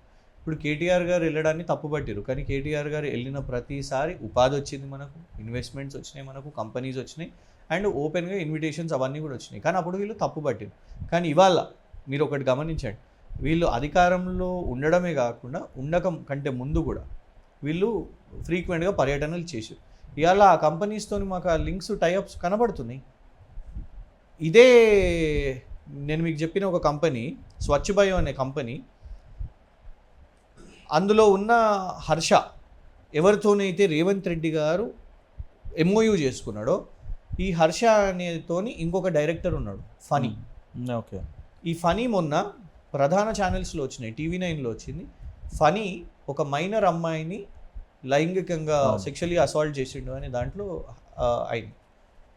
సో ఎవరితో లింక్ నీకు? డైరెక్ట్గా ముఖ్యమంత్రి గారు ఏ కంపెనీతోనైతే ఫోటో దిగి డైరెక్టర్గా చేసిండో అందులో ఇంకొక డైరెక్టర్గా ఉన్న వ్యక్తి చేసిండు. అంటే నీ టీం ఏం చేస్తుంది అన్నట్టు, ఎవరితో నువ్వు వ్యాపారాలు చేస్తున్నావు? ఒక జవాబుదారితనం ఉండాలి కదా. కానీ అల్టిమేట్గా దీని మీద విచారణ కేంద్రం చేస్తలేదు. మేము ఈడీ దాకా పోయి ఢిల్లీ కేంద్ర కార్యాలయం. సో ఫైనల్గా ఆస్తుల పెంపుదల అయితే అవుతుంది 100% అయితే. రైట్. మీరు మొన్న పెట్టిన ప్రెస్ మీట్ అసలు ఏంటి? కర్ణాటక తెలంగాణ అంటే దీనికి రాజకీయాలకు చాలా సంబంధం ఉంది. ఎందుకంటే డీకే తెలంగాణ నడిపిస్తున్నారనే ప్రచారం, దాంతోపాటు ఇక్కడి కాంట్రాక్ట్ల విషయంలో కమిషన్లు తీసుకుంటున్నారు అనే ప్రెస్ మీట్కు సంబంధించి అసలు వాస్తవం ఏంటి? అసలు తన స్టోరీ ఏంటి? చూడండి, ఒకటి ఈటల రాజేందర్ గారు ఒక ఆరోపణ వేసిరండి. ఒక మంత్రి గారు సతీమణి బిల్స్ రిలీజ్ చేయడానికి కమిషన్ తీసుకుంటారు. 40% 30% అనేది ప్రచారంలో ఉన్నది. రాష్ట్రంలో ఏ మంత్రి బిల్స్ రిలీజ్ చేస్తాడండి? ఎవరికైనా తెలిసిందే, ఆర్థిక శాఖ కదా. ఇక రాజేందర్ గారి పేరు తీసుకోకపోయినా ఇవాళ అందరు కూడా బిల్స్ రిలీజ్ కావాలంటే ఆర్థిక శాఖ వైపే చూస్తున్నారు. నెంబర్ 1. మోదీ గారు ఆర్ఆర్ ట్యాక్స్ అని అన్నారు. ఎవరు? చిన్నగా ఎవరో కాదు, మన ప్రధాని మోదీ గారు ఆర్ఆర్ ట్యాక్స్ నడుస్తుంది ఈ రాష్ట్రంలో అని మోదీ గారు అన్నారు. అనిరుద్ రెడ్డి గారు Jadcherla MLA, Congress MLA, revenue శాఖలో విపరీతంగా అవినీతి జరుగుతుంది అని నేరుగా పొంగులేటి శ్రీనివాసరెడ్డి గారి మీద, మంత్రిత్వ శాఖ మీద ఆరోపణ చేసి కొంతమంది ఎమ్మెల్యేలతో సహా. ఈ 3. 4. షోదా కన్స్ట్రక్షన్స్ మీద ఇటు కేటీఆర్ గారు మాట్లాడుతూ BJP floor leader Maheshwar Reddy గారు కూడా మాట్లాడారు. 1137 కోట్లు సొంత బావమరిదికి ఇచ్చారు అని. ఈ 4 అంశాలు అయినాయి కదా. ఈ 5వ అంశం, ఇది మన రాష్ట్రంలో ఉన్న వాళ్ళు మోదీ గారు వీళ్ళు మాట్లాడింది. మొన్న కర్ణాటక ఎమ్మెల్యే మునిరత్న గారు లోకాయుక్తకు అక్కడ రాస్తూ వారు ఏమని చెప్పినారంటే, ఇవాళ ఏమైంది అక్కడ కర్ణాటకలో అంటే, కర్ణాటక కాంట్రాక్టర్లు ఈ కమిషన్ సిస్టంతో బేజారైపోయారు. వాళ్ళు రాష్ట్రపతికి లేఖ రాశారు, ప్రధానికి లేఖ రాశారు, ఉన్న బీజేపీ ప్రభుత్వాన్ని ఓడగొట్టారు, దింపేశారు, ఆత్మహత్యలు చేసుకున్నారండి. కాంట్రాక్టర్ చనిపోయింది ఆత్మహత్య చేసి, లేఖ రాసుకొని 40% కమిషన్ ఇదంతా దారుణమని. కర్ణాటక కాంట్రాక్టర్లు ఇక వ్యాపారం చేసే పరిస్థితి. అప్పుడు ఎవరు కావాలి? తెలంగాణ కాంట్రాక్టర్స్. తెలంగాణ కాంట్రాక్టర్స్కి మీరు నీతిగా వ్యాపారం ఇస్తే మేము సంతోషపడతాం. కానీ మీరేం చేసిర్రు? 15% కమిషన్ డీకే శివకుమార్ గారు తీసుకుంటున్నారు. కానీ ఏ కాంట్రాక్టర్లు? రేవంత్ రెడ్డి గారి కుటుంబ సభ్యుల ప్రోద్బలంతో ఉన్న కాంట్రాక్టర్లని మేం కాదు, కర్ణాటక ఎమ్మెల్యే రాసిండు. ఉట్టిగా ఎందుకు రాస్తాడు చెప్పండి? ఇక్కడ మనము వింటున్నాం. మన రాజేంద్ర అన్న ఇక్కడ మా ఎంపీ, మన మల్కాజ్గిరి ఎంపీ, సరే వేరే పార్టీ కావచ్చు, ఆయన మాట్లాడితే మీరు గప్చుప్, మోదీ గారు వచ్చి మాట్లాడితే గప్చుప్, మీ ఎమ్మెల్యే కాంగ్రెస్ ఎమ్మెల్యే అనిరుద్ రెడ్డి మాట్లాడితే గప్చుప్. మరి అక్కడ పోయి వాళ్ళ కాంట్రాక్టు కమిషన్లు ఇవి అవుతున్నాయి అని అంటే, ఇవాళ షాడో ముఖ్యమంత్రి అనుముల తిరుపతి రెడ్డి అని అందరికీ తెలుసు. కలెక్టర్లు దండాలు పెడతారు, కార్యాలయాలు వదిలి బయట పిల్లలు రోడ్ల మీద నిలబడి స్వాగతం పలుకుతారు. వారి వాహనానికి నంబర్ ప్లేట్ కూడా ఉండదు, కాన్వాయ్ ఉంటుంది, పోలీస్ సెక్యూరిటీ ఉంటుంది, ట్రాఫిక్ సెక్యూరిటీ ఉంటుంది. ఇంకొక విషయం చెప్తా, ఈ లింక్ కూడా ఏంటంటే, ఈ లింక్ కంటే ముందు ఆ ప్రోద్బలం పేర్లు ఎవరి? డైరెక్ట్ తిరుపతి రెడ్డి గారే, అందులో పేర్లు రాయలేదు. అనుముల రేవంత్ రెడ్డి గారి ఫ్యామిలీ మెంబర్స్ అని అన్నారు. తిరుపతి రెడ్డి గారే అని మాకెందుకు పూర్తి విశ్వాసం అంటే, ఆ నియోజకవర్గం ఇమీడియట్గా కొడంగల్ బార్డర్ కర్ణాటక. అవును, రైట్. ఇవాళ ఇసుక అక్కడికి వెళ్ళి తరలిస్తుందని కాంగ్రెస్కి సంబంధించిన పేపర్లే అక్కడ రాస్తున్నారు వ్యాపారం. ఇంకోటి ఏంటిది, రేవంత్ రెడ్డి గారికి డీకే శివకుమార్ గారికి చాలా మంచి సాన్నిధ్యం ఉంది, పీసీసీ ప్రెసిడెంట్, ఇవన్నీ కూడా ఈ డబ్బులు కథ. ఇంకొకటి ఏంటిదంటే, ఉదాహరణ ఒకటి చూడండి మీరు, కేపీసీ ప్రాజెక్ట్స్ అని ఒకటి ఉందండి. అవును, వాళ్ళకు మొన్న బెంగళూరు సబర్బన్ 210 కోట్లు కాంట్రాక్ట్ వచ్చింది. మేము దాన్ని తప్పుపడతలేము కాంట్రాక్ట్ వచ్చిందని, కానీ లింక్ చూడండి, కర్ణాటక ఎమ్మెల్యే అంటుండే తెలంగాణ కాంట్రాక్టర్కి వచ్చిందని. అయితే వీరి మొన్ననే రీసెంట్గా తిరుపతి రెడ్డి గారిని కలిసారు, ఆ ఫోటో కూడా ఉన్నది. ఎవరు? కేపీసీ ప్రాజెక్ట్స్ అనిల్ కుమార్ కామిశెట్టి ఎవరైతే ఉన్నారో తిరుపతి రెడ్డి గారిని కలిసారు. ఇప్పుడు మా ప్రశ్న ఏంటంటే, రేవంత్ రెడ్డి గతంలో మీడియా ముందు మాట్లాడుతూ ఈ అనిల్ కుమార్ కామిశెట్టి ఏదైతే కేపీసీ ప్రాజెక్ట్స్ ఉందో, ఈయన ఆర్కిటెక్చర్ కాదు, కాంట్రాక్టర్ కాదు, పనికిమాలిన విధవ, వేస్ట్ ఫెలో అనేసి ఇవన్నీ మాట్లాడి కేటీఆర్కి సన్నిహితుడు ఇది అదని చెప్పిండు. మరి ఆ సన్నిహితుడు, నీ వేస్ట్ ఫెలో నీ అన్నని ఎందుకు కలుస్తున్నాడు? కలవాల్సిన అవసరం ఏమొచ్చింది? ఏమి లావాదేవీలు నడుస్తున్నాయి? ఇప్పుడు కాంట్రాక్ట్లు ఎందుకు వస్తున్నాయి? రేపు మనం చూద్దాం తెలంగాణలో కూడా ఆయనకి ఏమైనా కాంట్రాక్ట్లు వస్తాయో, లెట్ us అబ్జర్వ్. ఓకే, ఇప్పుడు కర్ణాటక ఇది లింక్. ఓకే, ఈ లింకును మీరు బలంగా వాదిస్తున్నారు. అంటే నేను అనేది ఏంటంటే, ఇక్కడ నేను మళ్ళీ I'm coming to the point, నేను స్టార్టింగ్ మాట్లాడాను. రేవంత్ రెడ్డి చూడండి, ఒకటి మనం మాట్లాడినప్పుడు యూటర్న్ ఉండొద్దు. అది కూడా మనం అంటే చిన్నవాళ్ళం, ముఖ్యమంత్రులు యూటర్న్స్ చేయవచ్చా? చేయొద్దు. నువ్వు యూటర్న్ ఉంటుంది, ఇది యూటర్న్ కదా. ఇప్పుడు ఈ కేపీసీ నువ్వు తిట్టినోనికి ఇప్పుడు వ్యాపారం, మీ అన్న మీరు కలిసి ఇప్పుడు వ్యాపారాలు చేసుకుంటే యూటర్న్. ఈస్ట్ ఇండియా కంపెనీ అన్నోతో యూటర్న్, వాళ్ళ దగ్గరికి వెళ్ళి డబ్బులు తీసుకుంటాం. అదాని దొంగ అనేటోని యూటర్న్. ఎంఆర్ ప్రాపర్టీస్ని కూల్చేయండి అని కొన్ని సంవత్సరాలు నువ్వు టీడీపీలు ఉన్నప్పుడు ఎంఆర్ ప్రాపర్టీస్ని కూల్చేయండి అన్నావు, నువ్వు కాంగ్రెస్ పీసీసీ ప్రెసిడెంట్గా ఉన్నప్పుడు ఎంఆర్ ప్రాపర్టీస్ని కూల్చేయండి అని అన్నావు, నువ్వు ముఖ్యమంత్రి అయిన కొత్త రోజుల్లో కూడా ఇమీడియట్గా ఎంఆర్ ప్రాపర్టీస్ని కూల్చేయండి అని అన్నావు. కానీ ఇవాళ అదే ఎంఆర్ని నువ్వు మీ చిక్కుముళ్ళు అన్నీ కూడా నేను తేలుస్తా, మనం చేసుకుందాం ఇవన్నీ ఎందుకు? ఎందుకంటే నెల ముందే ఎంఆర్కి అదానీకి సమావేశం జరిగింది. మొత్తం జాతీయ ఆర్థిక పేపర్లు అన్నీ చూడండి, ఎకనామిక్ పేపర్స్ అన్నీ చూడండి. ఎంఆర్ ఇండియా ప్రాపర్టీస్ సంస్థను అదానీ రియాలిటీ 5,000 కోట్లకు కొనుగోలు చేస్తాము అనే ఆఫర్ పెట్టింది. అంటే ఎంఆర్ని ఇవాళ ఎంఆర్ని తీసుకొని వస్తే మనం ఏమనము అనుకుంటా, మనం చూడం. కానీ అదానీతోని రేవంత్ రెడ్డి అదానీ రియల్ ఎస్టేట్ ఇక్కడికి వస్తుంది, రాయదుర్గం, గచ్చిబౌలి ఇవన్నీ భూములు తీసుకోబోతున్నారు అనేసి ఇవాళ మనం అనగానే ఏమవుతుంది, జాతీయ మీడియా అక్కడ రాహుల్ గాంధీని ముటికాయలు కొడతారు. అందుకే దొడ్డిదారిన అదానీని తీసుకురావడానికి ఇవాళ ఎంఆర్ని తీసుకొని వస్తున్నారు. అందుకే మేమేమంటున్నాం అంటే బెదిరించేది నువ్వే, వ్యాపారం చేసేది కూడా నువ్వే. రీజన్ చెప్పాలి కదా మాకు. రాష్ట్ర ప్రభుత్వానికి ఇక్కడ రాష్ట్ర ప్రజలకు రీజన్ తెలియద్దా? శత్రువు అయినోడు మిత్రుడు ఎట్లయితాడు? శత్రువు అయినోడు వ్యాపారవేత్త, నీకు కావాల్సిన వ్యాపారవేత్త, నీకు ఇష్టమైన వ్యాపారవేత్త ఎట్లయితాడు? అప్పుడు దయ్యము, ఇప్పుడు మంచోడు ఎట్లయిపోయాడు? అంటే ఈ కేసులో మళ్ళీ ఏమన్నా మీకు నోటీసులు వచ్చినాయా? మరి మీరు ఆరోపణలు అయితే చేశారు కదా. ఇప్పుడేమో ఈ మధ్య అయితే ఏమి లాస్ట్ కేసులు ఇవే మూసి. నేనేమంటున్నా అంటే ఈ కర్ణాటక ఆన్సర్ కూడా రాలేదు, ఇది ఆన్సర్ కూడా రాలేదు. దానికి ఎవరు రిప్లై ఏడుకెళ్ళి ఇస్తారండి? సబ్జెక్ట్ ఏడున్నది మా అంటే తిట్లు, లేకుంటే సోషల్ మీడియాలో బెదిరింపులు, ఇవే కానీ అల్టిమేట్గా వీటి మీద స్పెసిఫిక్ సమాధానాలు ఏం రాలేదు. ఇసుక దాని మీద కూడా రాలేదు. మనం ఇసుకది కొంచెం అందులో పోవాలి డెఫినెట్గా. ఎందుకంటే ఒకటి రెవెన్యూ తగ్గింది, ఇంకోటి ఏంటిది వీళ్ళు ఏం చేసిరంటే ఫస్ట్ 24 గంటల రాష్ట్రంలో ఇసుక నడుస్తుంది పర్మిషన్ ఇచ్చేసారు. మేము ప్రశ్నించినాం, 24 గంటలు ఎట్లా నడుస్తుంది? ఇది ఏంటిది అసలు? నీ 24 గంటలు నడవడం అంటే ఏంటిది? ఎందుకు అంటే 6 AM to 6 PM మాత్రం అనేదే పర్యావరణ సూత్రాలు, గైడ్ లైన్స్. ఇంకోటి ఏంటిది, తర్వాత ట్రాన్స్పోర్టేషన్. మనము హైదరాబాద్ నగరం ఒక్కటే కాదు, మిగతా పట్టణాలు కరీంనగర్, నల్గొండ, ఖమ్మం, ఏ ద్వితీయ శ్రేణి నగరాలు ఉన్నాయో ఉదయం పెద్ద వాహనాలు అలౌడ్ ఉండేవి సిటీ లోపలికి. ఎందుకు అంటే పిల్లలు స్కూల్కి పోయేటోళ్ళు, అందరూ ఆఫీసులకు పోయేటోళ్ళు ఉంటారు కాబట్టి యాక్సిడెంట్లు ఎక్కువ అవుతాయి అని వాటికి రెస్ట్రిక్షన్స్ ఉంటాయి. అర్లీ మార్నింగే ఇమీడియట్గా ఎంటర్ అయిపోతారు, మళ్ళీ డే టైంలో ఉండరు. అందుకే మీరు చూడండి ఏం చేస్తారంటే ఒక టైంలో స్పెసిఫిక్గా ఒక్కొక్కసారి ఒకవేళ ముందే వచ్చేస్తున్నారు అనుకోండి, రీచ్ అవుతున్నారు అనుకోండి, అవుట్స్కర్ట్స్లో ఒక వాహనాలన్నీ కూడా ఆపేసుకొని నిద్రపోయి డ్రైవర్లు మళ్ళీ తర్వాత లేచి వస్తారు. నువ్వు 24 గంటలని అనాలోచితంగా నువ్వు ఎట్లా మొదలు పెట్టేస్తావు? నంబర్ 1. నంబర్ 2, నువ్వు దాని తర్వాత మేము అడిగిన తర్వాత నువ్వు ఏం చేసినావు, దాన్ని ఏదో 6 AM to 9 PM లోడింగ్ అని మళ్ళీ ఇంకొక ఆర్డర్ రిలీజ్ చేసినావు. 9 PM లోడింగ్ ఎట్లా చేస్తావు? లోడింగ్ అన్లోడింగ్ అని 2 యాడ్ చేసారు. సో ఇది కూడా మళ్ళా violation of the guide lines. 6 AM to 6 PM కాకుండా నువ్వు దాన్ని పెంచి ఇదంతా ఎందుకు?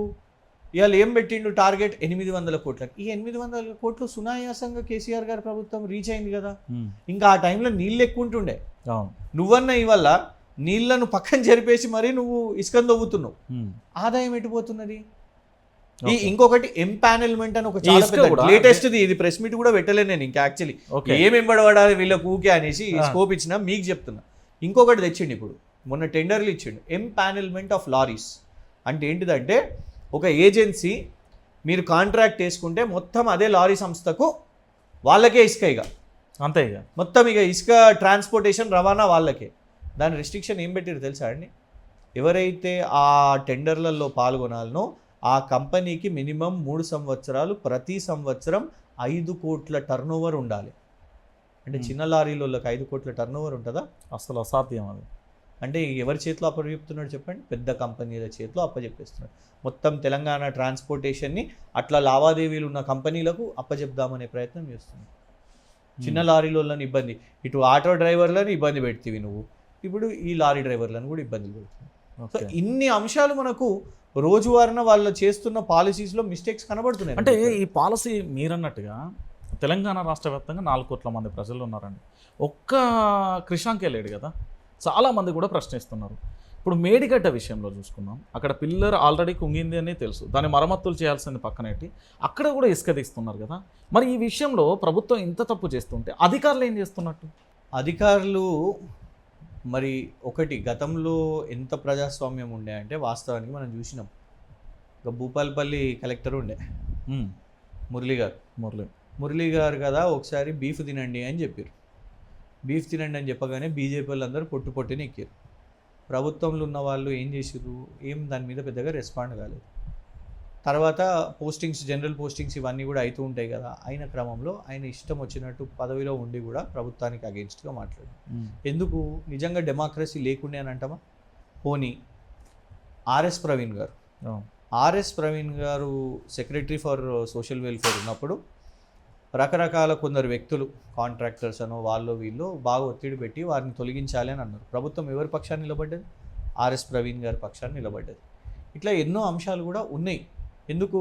ఆ రోజు ఒక గవర్నమెంట్ నడవాలి అని అన్నప్పుడు డెఫినెట్గా ఒక టీమ్ స్పిరిట్గా పోవాలి. ఆ డెమోక్రసీ అది కనబడ్డది. ఇవాళ మీరు చూడండి, ఇట్లా అధికారులు మంచిగా లేరు, అధికారులు సరిగ్గా చేస్తలేరు, అధికారులు మీరు సమయం కేటాయిస్తలేరు, జిల్లాలకు పోతలేరు. మొన్న ఏదో అన్నాడు కదా పర్సనల్గా.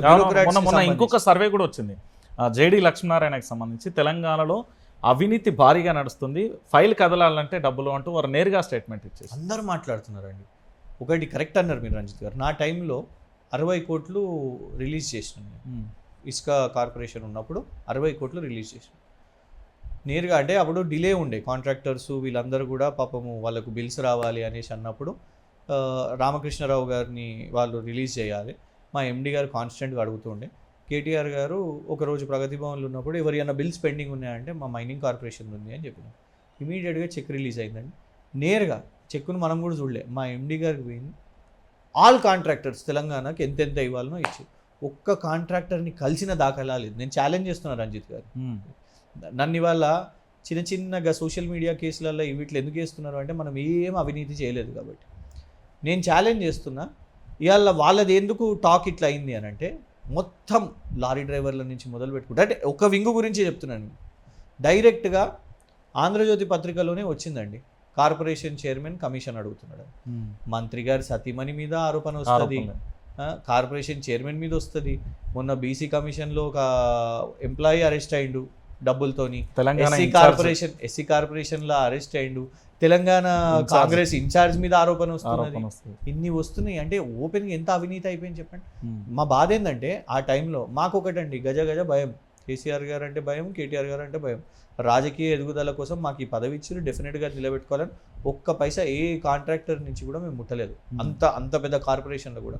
కానీ ఇవాళ వీళ్ళు చూడండి ఎంత దోచుకున్నారంటే, ఇవాళ ఒక నానుడు అయిపోయింది. మీరు ఎవరినన్నా టచ్ చేయండి, వాళ్ళు ఫిగర్ చెప్తున్నారండి ముందే, మేము మీకు 10% ఇస్తాం, మా బిల్లులు రిలీజ్ చేపిస్తారా. ఇది మంచిదా? ఇంత దారుణంగా ఎందుకు కదా, చాలా గలీజ్గా అయిపోయింది ఇది. ఇక్కడ ఎవరు నాకు ఇంత కావాలి అని అడగక ముందే 10% ఇస్తాము, మాకు కొంచెం రూటు ఇప్పియారా, ఆర్థిక శాఖ మంత్రి గారి రూటు అదేదో ఆఫీస్ పెట్టిరట కదా, ఇటు పోమంటారా. ఈ నిజాలు ఏందో తెలియదు కానీ సామాన్య ప్రజలు మాట్లాడుతున్నారు, రూటు వెతుకుతున్నారు. మరి అట్లా ఓపెన్గా నన్ను ఆఫీస్ పెట్టుకోండి, ఒక కౌంటర్ పెట్టుకోండి, సెక్రటేరియట్లను జూబ్లీ హిల్స్ ప్యాలెస్లను ఒక కౌంటర్ పెట్టుకోండి, ఇక్కడ పర్సెంటేజ్ ఇచ్చి ఇక్కడ అనేది. ఈ ఇబ్బంది ఏంది అంటే ఇంత గలీజ్గా ఇంత టాక్. అంటే నేను ఏమంటున్నా అంటే కృష్ణ గారు, మీరు ఉద్యమకారుడు, మొదటగా నేను అందులో గౌరవించేది. దాని తర్వాత రాజకీయ నాయకుడు, మీరు పార్టీలోకి వచ్చారు అనుకోవచ్చు. ఇలాంటి ప్రభుత్వాన్ని ఎక్కడైనా చూస్తారా? డైరెక్ట్గా కాంట్రాక్ట్కు కమిషన్ రూట్ ఏది? అసలు ఉమ్మడి ఆంధ్రప్రదేశ్లో కూడా బహుశా ఇలాంటి పరిస్థితులు లేవేమో. ఇంత దారుణంగా ఫస్ట్ ఇయర్లో ఇట్లా ఉంటుందా అనేది షాక్ అవుతున్నాం. ఇవాళ వాళ్ళే పోలింగ్ పెట్టుకున్నారు, ట్విట్టర్ పోలింగ్ పెట్టుకున్నారు కాంగ్రెస్ వాళ్ళు, పెట్టుకొని దారుణంగా వాళ్ళకి అట్లా దెబ్బపడ్డది. వాళ్ళు స్టైల్గా చూడండి, కేసీఆర్ గారిని ఫామ్ హౌస్ పాలన అన్నారు, ఇక్కడ మాది ప్రజాపాలన. ఎందుకండి బోగస్గా ప్రజాపాలన అని ఎందుకు చెప్తున్నారు చెప్పండి? బద్నాం చేయకండి, ప్రజలను బద్నాం చేయకండి, అట్లా మోసం చేశారు. నాకు ఇలా ప్రజల విషయం మీద అమాయకులని ఎందుకు అనిపిస్తుంది తెలుసా? గుడ్డిగా నమ్మిపించేటట్టు చేశారు. ఇవాళ మీరు రాగానే అప్పులు అని ఎందుకు ఎత్తుకున్నారు? ఎందుకు?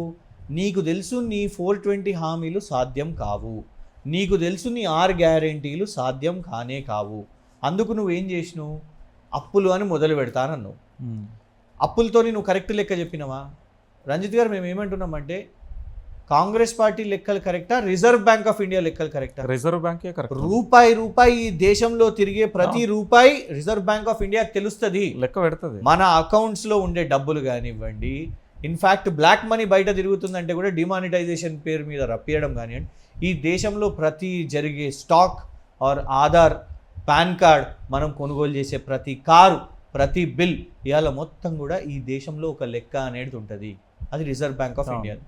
రిజర్వ్ బ్యాంక్ ఆఫ్ ఇండియా ఎంత చెప్పిందండి? 3.5 లక్షల కోట్లు తెలంగాణ ప్రభుత్వం యొక్క అప్పు కేసీఆర్ గారి టైంలో. అవును. ఇది ఇంకోటి అందులో కూడా ఏంటిది పాత అప్పు. ఒకటి మనం కేసీఆర్ గారు ఏం చేసిరంటే వీళ్ళు పిచ్చిగా చాలా చిన్న మైండ్ సెట్గా సోషల్ మీడియాలో మనం కేసీఆర్ని అర్థం చేసుకుందామంటే మీరు అర్థం చేసుకోలేరు. ఆయన ఏమన్నాడు, మాకు 60,000 కోట్ల అప్పు ఉన్నాయి, ఉమ్మడి ఆంధ్రప్రదేశ్లో ఇది వచ్చింది, మాకు ఇది వారసత్వ అప్పు, మన రాష్ట్రం దరిద్రంగా ఉంది అని అనలేదు. మన రాష్ట్రం గొప్పగా ఉంది అనేది చెప్తాడు. That is how brand value. ఇప్పుడు నా వైఆర్ టీవీ, ఎస్ నాకు ఇన్ని లక్షల సబ్స్క్రైబర్స్ ఉన్నారు, నాది ఇంత వ్యూవర్షిప్ చూస్తారు అని యూ విల్ మార్కెట్. లేదు నాది ఎవరు కామెంట్లు పెడతలేరు, నాది చూస్తలేరు, నెగిటివ్ మాట్లాడడం కదా. We will project hour brand value.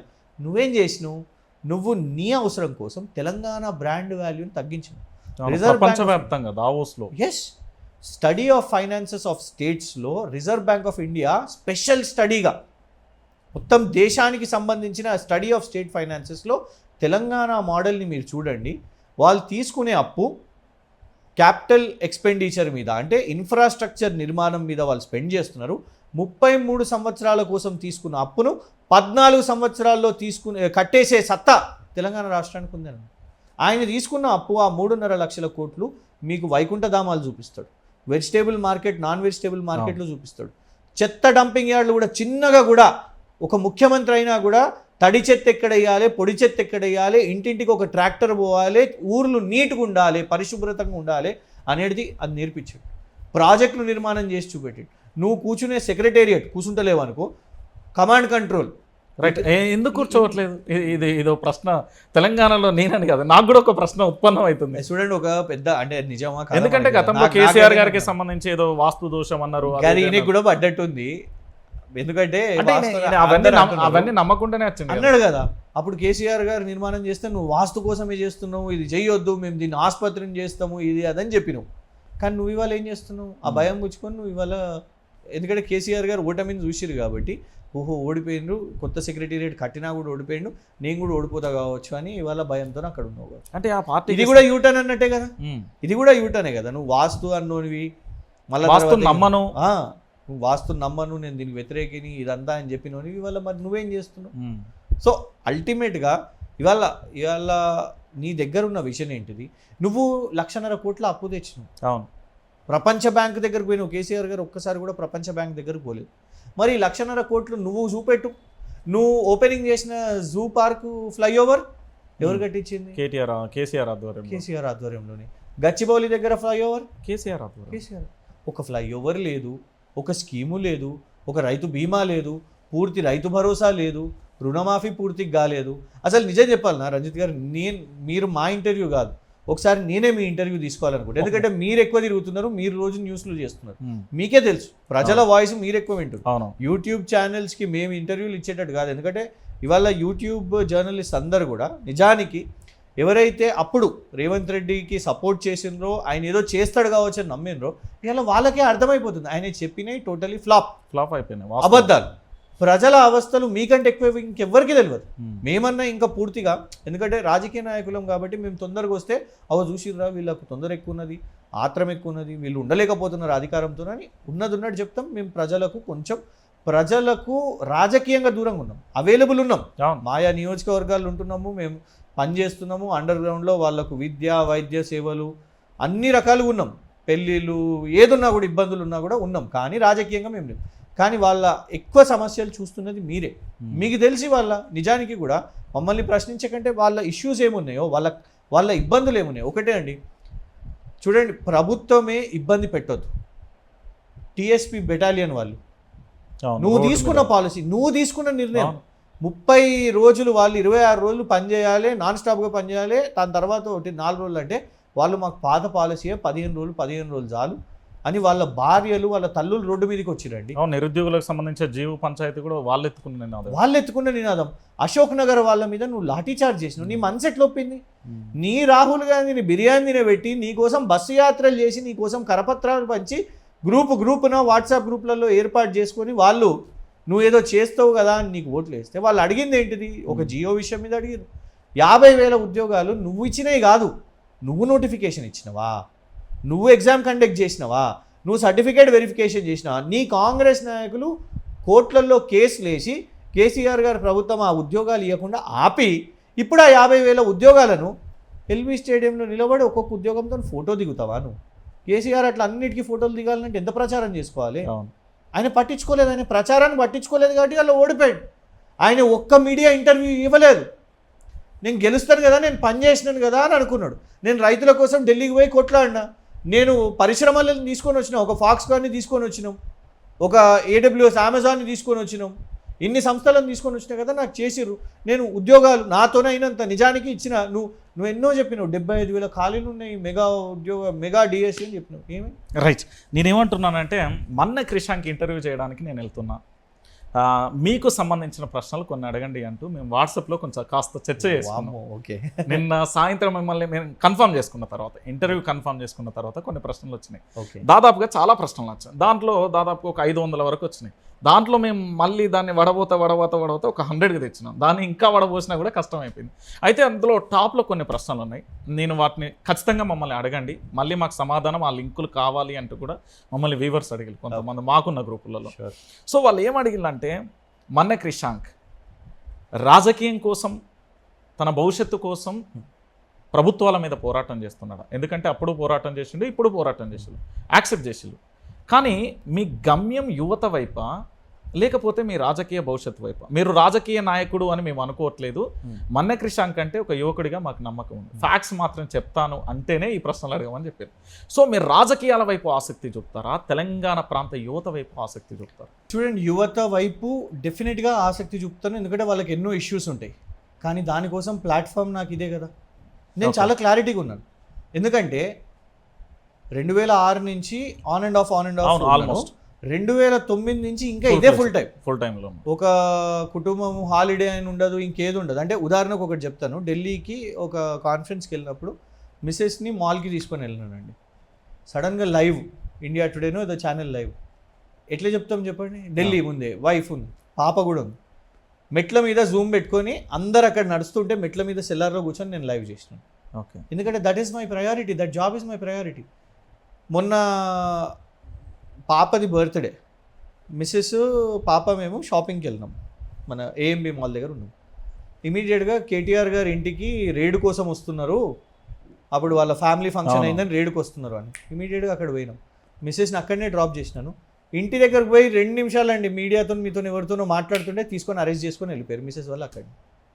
So నేను అనేది ఏంటంటే అల్టిమేట్గా my priority has been public service since 2009కి ఇప్పటికి. అయితే నేను అనేది ఏంటంటే, మేము ఇతరుల్లాగా ఏనాడు నేను నా రూట్స్ మర్చిపోలేదు.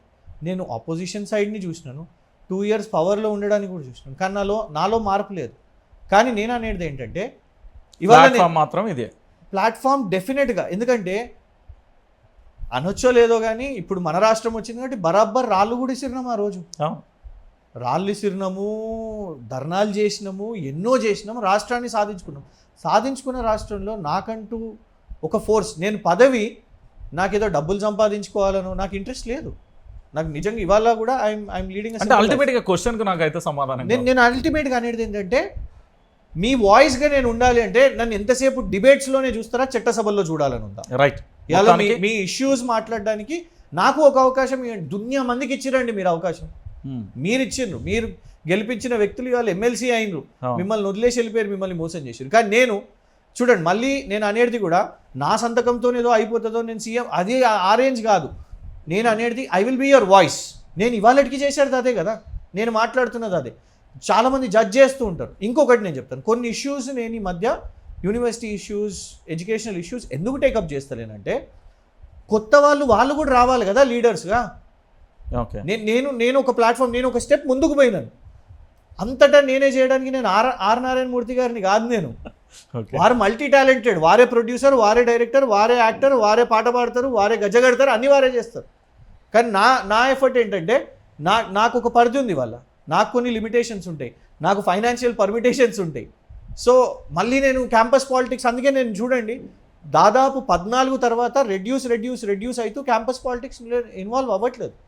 ఏంటంటే ఇంకా యంగ్స్టర్గా ఉన్నా నాకు వాళ్ళ కనెక్టివిటీ ఉంది కాబట్టి I take their issues national వైడ్లో కూడా. ఇంకోటి మనకు కొన్ని రిస్ట్రిక్షన్స్ ఏముంటాయంటే, ముందర మీ ద్వారా నేను చెప్తున్నా, కొందరు మొన్న GO29 గురించి నేషనల్ మీడియాలో మాట్లాడాలి అని కొందరు రిక్వెస్ట్ పెట్టేటోని నేను కాదు, డిబేట్ వాళ్ళు కదా పెట్టాలి. పెడతారా? పెట్టారు. మన నేషనల్ మన ఇష్యూకి సంబంధించి వాళ్ళకి అది జాతీయ అంశంలాగా కనిపిస్తుందా? వాళ్ళు చర్చ పెడితే మాట్లాడడానికి నేను రెడీగా ఉన్నా. 100% there is no doubt, there is no escape about it. And నేను కొన్ని తప్పు జరిగినప్పుడు తప్పు జరిగింది అని. రైట్. నెక్స్ట్ క్వశ్చన్ ఏంటంటే, మీరు ఇంతకు ముందే కొంచెం టైట్గా వేసారు బాగానే. సెకండ్ ప్రశ్న ఏంటంటే, ఓకే, ఈనాటి రాజకీయాలు చేయాలంటే రజకర్ణ గోకర్ణ విలువిద్యలు నేర్చిన నాయకుడు కావాలి, అంటే మంచి చెడు నేర్చిన వాడు కావాలి. దాంతోపాటు ఆర్థిక మూలాలకు సంబంధించి ఖచ్చితంగా ఉండాలి. నాకు డబ్బులు వద్దు, నేను కడిగిన ఆనుమత్యాన్ని అంటే నమ్మే రోజులు ఇవి కావాలి. ఖచ్చితంగా స్వార్థం అనేది ఉంటుంది. క్రిషాంక్కి స్వార్థం ఉంది, అందుకే సక్సెస్. దాంట్లో ఇంకొక అంశం కూడా ఉంది, ప్రజలకు సేవ అనే ఆప్షన్ లేదు మీకు.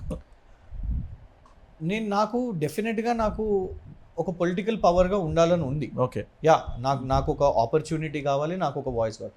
నాకు డబ్బులు అవసరం లేదండి. నాకు నిజంగా చెప్తాను, డబ్బులు దేనికి అవసరం చెప్పండి?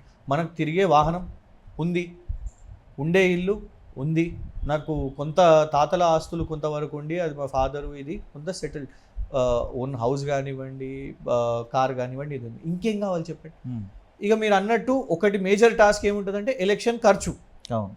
ఇక అది పార్టీని నమ్ముకొని ఉన్నా కాబట్టి కొన్నిసార్లు కాదు, ఇప్పటివరకు అవకాశం అయితే రాలేదు కదా. సో అది ఏ యాంగిల్కి వెళ్ళి వస్తలేదా, డిఫరెంట్ యాంగిల్స్కి వెళ్ళి నాకు వస్తలేదు. కాంగ్రెస్ నుంచి మనం అడిగినప్పుడు రాలేదు, అది డబ్బు క్రైటీరియా ఉండే అనుకోండి. ఇక్కడ అన్ఫార్చునేట్ సిచ్యువేషన్స్ అయినాయి, ఇక్కడ మన క్రైటీరియా కాలేదు. ఆ కేటగిరీలో నేను ఫిట్ కాలేను, అది నాకు తెలుసు. చాలామంది ఊహించుకునే వాళ్ళు 100 కోట్ల ప్యాకేజ్ వీళ్ళకు 200 కోట్లు, అంత సీన్ లేదు. అది రియాలిటీ కాదు. నా ఆఫీస్ ఎంత ఉందో నా ఇల్లు కూడా పైన అంతే పరిస్థితిలో ఉన్నా కాబట్టి నేను చాలా ఐఎమ్ సెల్ఫ్ సఫిషియెంట్. ఓకే, నాకు కావాల్సింది ఏంటంటే, నాకు ఒక మీడియం, ఒక టూల్. పాలిటిక్స్ అనేది నేను ఒక ప్యాషన్గా చూసినాను. నేను ఏ స్టడీస్ చేసినా కూడా, నేను పిహెచ్డి దాకా చదువుకున్నోని జర్నలిజంలో, లా చేసినోని ఇష్టంతో చేసినాను. సో నేను దాన్ని పబ్లిక్ సర్వీస్ అని కూడా అన్నాను. సర్వీస్ అంటే కూడా ఇవాళ ఒక పొలిటీషియన్కి పాపం ఎవరన్నా ఇంట్లో మరణాలైనా కూడా, వాళ్ళ ఇంట్లో పెళ్ళిళ్ళైనా కూడా, పొలిటీషియన్ అనే వ్యక్తి హీస్ అ ఫ్రీ బ్యాంక్. ఒక డెబిట్ కార్డ్ లేకపోయినా, మీకు అకౌంట్ లేకపోయినా కూడా డబ్బులు కావాలంటే ఈ పొలిటీషియన్. ఇది ఎట్లా చేయగలుగుతారు మీరు అంటే మనకు వాస్తవానికి తెలియదు. కానీ పాలిటిక్స్ చేయాలని ఒక ప్యాషన్ ఉంది. సో ఆ ఆపర్చునిటీ వస్తుందా? నేనేమంటా, వాళ్ళు అడిగిన ప్రశ్న చాలా క్లారిటీ. ప్యాషన్ ఉండొచ్చు, కానీ ఎట్లా డెబిట్ కార్డ్ ఎట్లా? మీరు అన్నట్టు అది కష్టమే. ఆ కష్టమే 100%. నేను చాలా మంది యంగ్స్టర్స్ అంటే ఈజీగా చెప్తూ ఉంటారు కావచ్చు ఇది అని, కానీ ఇప్పుడు నేనున్న కరెంట్ సిచ్యువేషన్లో యంగ్స్టర్స్ పాలిటిక్స్లోకి కొత్త వాళ్ళు వస్తారా అని అంటే, మేము రాజకీయాలకు రావాలి అంటే ఒకప్పుడు అంటే మంచి పేరు, అంటే ట్రస్టులు కానీ, సేవా సంస్థలు కానీ, లేదా బాగా చదువుకొని మా ఊళ్ళల్లో గ్రామాలలో చేస్తే కానీ, లేదా నీతి నిజాయితీతో ఉంటే కానీ, లేదా వంశపార్యపరంగా ఆ ఊరు పెద్ద మనిషిగానో లేకపోతే అట్లాగానో వచ్చేది. కానీ ఇప్పుడు రావాలంటే 100 కోట్ల ఆస్తులు, 100 కేసులు, దాంతోపాటు దాంట్లో చెడు వ్యసనాలకు సంబంధించి కూడా ఉండాల్సిన లీస్ట్ ఇప్పుడు ప్రొఫైల్ రెజ్యూమ్ అదైంది. మరి ఇప్పుడు మేమేం చేయాలి? డెఫినెట్గా కోట్ల రూపాయలు వాళ్ళకు అవసరం. ఎవరైతే కొత్తగా ఇవాళ రాజకీయాల్లో రావాలనుకుంటున్నారో, ఇవాళ ఉన్న పరిస్థితిలో, సిచ్యువేషన్లో ఫ్రీగా అయితే పాలిటిక్స్ చేసేటట్టు లేదు. సో అది fact, that is a reality. లేని పక్షంలో మీ కుటుంబ సభ్యులు ఎవరైనా రాజకీయంలో ఉంటే అది మీకు ఒక ఈజీ అవుతుంది. ఇవి రెండు లేకపోతే నాలాంటి వానికి మార్గం ఏంటి అని అంటే, కేటీఆర్ అనే ఒక గాడ్ ఫాదర్, ఒక బ్రదర్లీ ఫిగర్ మమ్మల్ని ఎంతోమందిని పిక్ చేసి, మేము వాస్తవానికి మనం వెతుకుతూ ఉంటాం. కొన్ని పాసిబుల్ అవుతాయి, కొన్ని కావు. అంటే మీ దగ్గర దాచిపెట్టడం ఏంది? ఉదాహరణకు రాహుల్ గాంధీ అట్లా పిక్ చేస్తాడు అన్నట్టు అనుకున్నాం గతంలో. ఆయన 14 నుంచి ఆయన అదే అన్నాడు, నేను 5 ఎమ్మెల్యేని చేస్తా, ఉద్యమకారులను చేస్తా. 14లో మీకు ఒక ఉస్మానియా ఉద్యమకారుడు టికెట్ కనబడ్డదా? 18లో కనబడ్డదా? పోనీ లేటెస్ట్ 23లో కనబడ్డదా? కనబడలేదు. కానీ మీకు ఇక్కడ బీఆర్ఎస్లో కనబడ్డదా? Same thing. అది ఇవాళ మీ ముందు కూర్చొని ఉన్నాము అంటే డెఫినెట్గా దాంట్లో కేటీఆర్ అనే సపోర్ట్ ఉంది. సో మీకు కోట్లు లేకపోతే, మీకు కుటుంబ వారసత్వాలు లేకపోతే, ఇట్లాంటి ఒక ఫిగర్ని మీరు, మీకు రాజకీయంగా గాడ్ ఫాదర్ ఎవరు? మీరు భవిష్యత్తులో అంటే మీకు ఒక గురువు ఉన్నప్పుడు భవిష్యత్తులో మీరు గురువుగా ఉండే స్థానానికి రావాలి, అట్లా చేయగలుగుతాననే నమ్మకం మీలో ఉంది? 100% ఉందండి. ఒకటి నా ఎందుకంటే రాజకీయంగా గాడ్ ఫాదర్, నేను 2018-19లో ఒక క్రాస్ రోడ్స్లో ఉన్నాను. లిటరలీ అంటే ఇంట్లో కాన్ఫ్లిక్ట్, ఫ్యామిలీ నుంచి, ఎందుకంటే పొలిటికల్ డిసిషన్స్ ఏంది అసలు, ఒక మర్రి వృక్షం కింద మనం మొలకలాగా మనం పెరగలేం కూడా. ఈ అన్ని ఇబ్బందులు, ఊకే కూడా టికెట్ కోల్పోతూ ఉంటే నష్టపోతాం, ఇవన్నీ కూడా అవుతూ ఉంటాయి. ప్రతిసారి మనము ఇన్వెస్ట్ చేస్తూ ఉంటాం కదా డబ్బులు. నేను లిటరలీ అసిస్టెంట్ ప్రొఫెసర్గా పనిచేస్తూ కూడా నేను ఇందులో చేసినాను, తర్వాత ఫుల్ ఫ్లెజ్గా వదిలేసి అప్పుడు చేసినాను. అట్లాంటి సమయంలో అట్లాంటి క్లిష్టమైన పరిస్థితులు అంటే రాజకీయమే వదిలేస్తా అనే టైంలో నా చేయబట్టుకున్నది కేటీఆర్ గారు. సో 100% హీఎస్ మై ఒక అన్న రోల్ తీసుకున్నారు వారు. అండ్ ఇన్స్పిరేషన్గా కేసీఆర్ గారు ఉన్నారు. అంటే నేను గతంలో విమర్శించినాను, మనకు ప్రతి పార్టీలో ఒక స్క్రిప్ట్ ఉంటుంది, విమర్శించినా కూడా అట్లాంటిది కేసీఆర్ గారు దగ్గర తీసి మనను ఎంత మెంటర్ చేసి వారు నాకు చెప్పాల్సిన అవసరం లేదు. వారు అన్నారు, క్రిషాంత్ నీకు ఏనాడైనా ఏదైనా ఇంట్లో ఇబ్బందులు ఉన్నా ఏ సమస్య ఉన్నా కూడా నువ్వు నాకు చెప్పు, కానీ రియల్ ఎస్టేట్ దందాలు వీటికి పోకు, నీకు ఇంగ్లీష్ వచ్చు, హిందీ వచ్చు, నువ్వు 30 సంవత్సరాల రాజకీయ జీవితం నీకు ఉంది అని ఈ మాట చెప్పింది చూడండి. అది నాకు నచ్చింది, ఆ బాండ్ అనేది. సో సేమ్ థింగ్ నాకు కూడా ఇష్టం ఏంటంటే, నేను రాష్ట్ర వ్యాప్తంగా కూడా ఎవరన్నా యంగ్స్టర్స్ వాళ్ళు ఎప్పుడన్నా పెట్టి మాకు రాజకీయంగా అవకాశం కావాలంటే నేను డైరెక్ట్గా కేటీఆర్ గారికి చెప్తాను, పలానా ఈ అబ్బాయి బాగా మాట్లాడతాడు, పలానా ఈ వ్యక్తి సిన్సియర్గా కొట్లాడుతాడు. ఎందుకంటే కాంపిటీషన్ అనేది రావాలండి. వాళ్ళు వస్తే ఇప్పుడు చూడండి, వాళ్ళు వచ్చిండ్రు అనుకోండి, నేను భయపడొద్దు, ఓహో వాళ్ళకు ఒకటి తెలుసా అంటే నాకు దానికంటే అడిషనల్ తెలియాలి అని పోటీ పెట్టుకోవాలి, మనం దానికంటే బెటర్ పర్ఫామ్ చేయాలి. కానీ వాళ్ళని దొక్కేసి మేము రాము అని డెఫినెట్గా నేను గురువు అంతా కాదు, కానీ ఖచ్చితంగా వాళ్ళతోని ఎవరన్నా ఇండివిజువల్గా ఉన్నాము, మాకు ఎట్టి పరిస్థితుల్లో రాజకీయాలు చేయాలని ఉంది కానీ మేము ఒంటరిగా ఉన్నాము అన్న వాళ్ళకి మాత్రం అండగా నిలబడతాం. క్రిషాంక్కు తెలంగాణ ఉద్యమంలో సంతోషం ఉందా? కాంగ్రెస్ పార్టీలో పనిచేసినప్పుడు సంతోషం ఉందా? బీఆర్ఎస్ పార్టీలో పనిచేసినప్పుడు సంతోషంగా ఉందా? మీరు ఉపాధ్యాయ వృత్తిలో అసిస్టెంట్ ప్రొఫెసర్గా ఉన్నప్పుడు సంతోషం, ఎక్కడ మీకు సంతోషం ఉంది? అన్నీ ఒక లెర్నింగ్సే, ప్రతి ఒక్కటి మనం ఒక్కొక్కటి లెర్నింగ్. దీంట్లో మళ్ళీ ఆప్షన్స్ తెలంగాణ ఉద్యమం అండి, 100%. దాని ముందు ఏది కంపారిజన్ ఉండదు, ఎందుకంటే అది హిస్టారిక్, అది మనం తయారు చేసింది. రైట్. దాని ముందు ఇంకే అట్లాంటి సిచ్యువేషన్ మనకి లైఫ్లో మళ్ళీ రాదనుకుంటా. అంత గొప్ప ఉద్యమం అది. దాని మెమరీసే వేరే. ప్రతి ఒక్క రోజు ప్రతి ఒక్క బీఆర్ఎస్లో కొట్లాటలు ఉన్నాయి నిజంగా. హరీష్ రావు, కేటీఆర్, కవిత, కేసీఆర్ పంచాయతీ నడుస్తుందని మేము సోషల్ మీడియాలో చూస్తున్నాం. నిజం అబద్ధం? ఎందుకంటే మీరు గాడ్ ఫాదర్గా కేటీఆర్ను అభిమానిస్తారు కాబట్టి ఇది ప్రజలకు తెలవాల్సిన అవసరం ఉంది. తెలంగాణ తెచ్చిన పార్టీగా, తెలంగాణను పరిపాలించిన పార్టీగా ఇప్పుడు లేని లోటును కూడా మేము తెలుసుకున్నాం. కాబట్టి ఈ పార్టీని ఎట్లా చూడొచ్చు అనేది ప్రశ్న. ఒక ఉదాహరణ చెప్తాను. ఇప్పుడు కేటీఆర్ గారు యూఎస్కి వెళ్ళారు వాళ్ళ అబ్బాయిని అక్కడ స్టడీస్లో వేయడానికి. ఆ టైంలో నేను టికెట్ కోసం వారినే ఎక్స్పెక్ట్ చేస్తున్నాను, వారి సపోర్ట్. ఆ టైంలో వెళ్ళి కష్టం ఇంకా ఇక రాదు కావచ్చు, కేటీఆర్ గారు లేరు కదా అని అనుకున్నా. అలాంటిది రాత్రి కవిత గారు కాల్ చేసి నువ్వు ఒకసారి ఇమీడియట్గా నా దగ్గరికి రానన్నారు. ఇంటిలో అనుకొని వెళ్ళినాను. అంటే అన్న వెళ్ళే ముందు నీ బాధ్యత నాకు అప్పచెప్పిపోయిండు, నేను సార్ దగ్గర ప్రయత్నం చేస్తున్నాను. ఆ టైంలో చూడండి, అంటే ఒకళ్ళు ఉన్నారు మనకు, that it self is one important thing. వారు కేటీఆర్ గారికి దగ్గర నాకు కాదు అని క్యాంప్ వాస్తవానికి అట్లా లేదు. అది బయట చాలామంది కూడా, అంటే ఇక్కడ బీఆర్ఎస్లో ఏదో జరగాలి అని, ఇతర రాష్ట్రాల్లో రాజకీయ పార్టీలు జరుగుతున్నట్టు ఇక్కడ ఏదో జరగాలని ఎప్పుడు కాంగ్రెస్ అట్లా డివైడ్ అండ్ రూల్ కొత్తది కాదు కదా. అంబేద్కర్ గారికి, జగజీవన్ రామ్ గారికి పంచాయతీ పెట్టినట్టే ఇక్కడ అవసరమైతే కేటీఆర్ గారికి, కేసీఆర్ గారికి కూడా పెట్టిన రోజులు వీళ్ళ స్పీచ్లు మనం చూసినాం. ఇస్తలేరు, పదవి ఇస్తలేరు, వాటి కొడుకు అలిగిపోయిండు. ఇది ఏ మాత్రం లేదండి. అల్టిమేట్గా ఇక్కడ ముగ్గురు పోటీ కాదు. నిజం చెప్పాలంటే this party as of this minute, ఈ నిమిషం కూడా కేసీఆర్ గారి డైరెక్షన్స్లోనే అందరం పనిచేస్తున్నాం. ఎవ్వరు ఏది చేసినా కూడా, ఆఖరికి మేము పెట్టే సోషల్ మీడియా పోస్ట్ కూడా చాలామంది సోషల్ మీడియా వారియర్స్ వాళ్ళు ఎవరెవరైతే ఉన్నారో వాళ్ళందరినీ కూడా కేసీఆర్ గారు కాన్స్టెంట్గా మాట్లాడుతూ ఉంటారు, వాళ్ళతో టచ్లో ఉంటారు. సో మేము అనేది ఏంటంటే ఇక్కడ పోటీ లేదు. అండ్ ఒకవేళ హెల్తీ కాంపిటీషన్ ఉన్నా మంచిదే కదా. ఏ పార్టీలో ఇవాళ పోటీ వదిలేయండి, ఎవరికి ఎప్పుడు పెడదామా అని కాంగ్రెస్ దాంట్లోనే నడుస్తున్నది. ఢిల్లీకి ఒకళ్ళు ఉరుకుతూ ఉంటారు, ఇంకొక దగ్గరికి ఇంకొక ఉరుకుతూ ఉంటారు.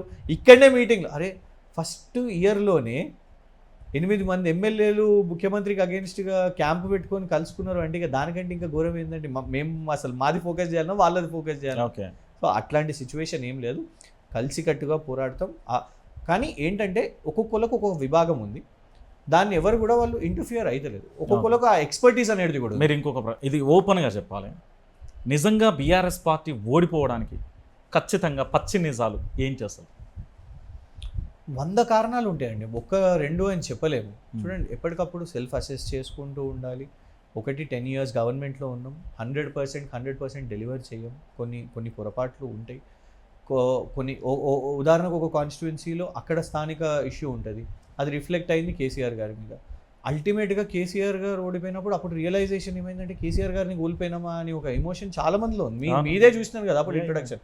మీరు ఎక్స్పెక్ట్ చేయలేదు, మీరు ఫ్లాస్ని బట్టి ఉండొచ్చు కాక ఈ పాలసీ ఇది ఉంది, కొన్ని ఇష్యూస్ ఉన్నాయండి మేము సరిగ్గా చెప్పుకోలేకపోయినాం కూడా, ఎన్నో ఇష్యూస్ ఉన్నాయి. ఇప్పుడు రైతు బంధు, ఆనాడు రైతులందరూ కూడా ఒక వ్యక్తినే టార్గెట్ చేశారు, మల్లారెడ్డి గారికి వస్తుంది కదా, మల్లారెడ్డి గారికి వస్తుంది కదా అనేది పట్టు.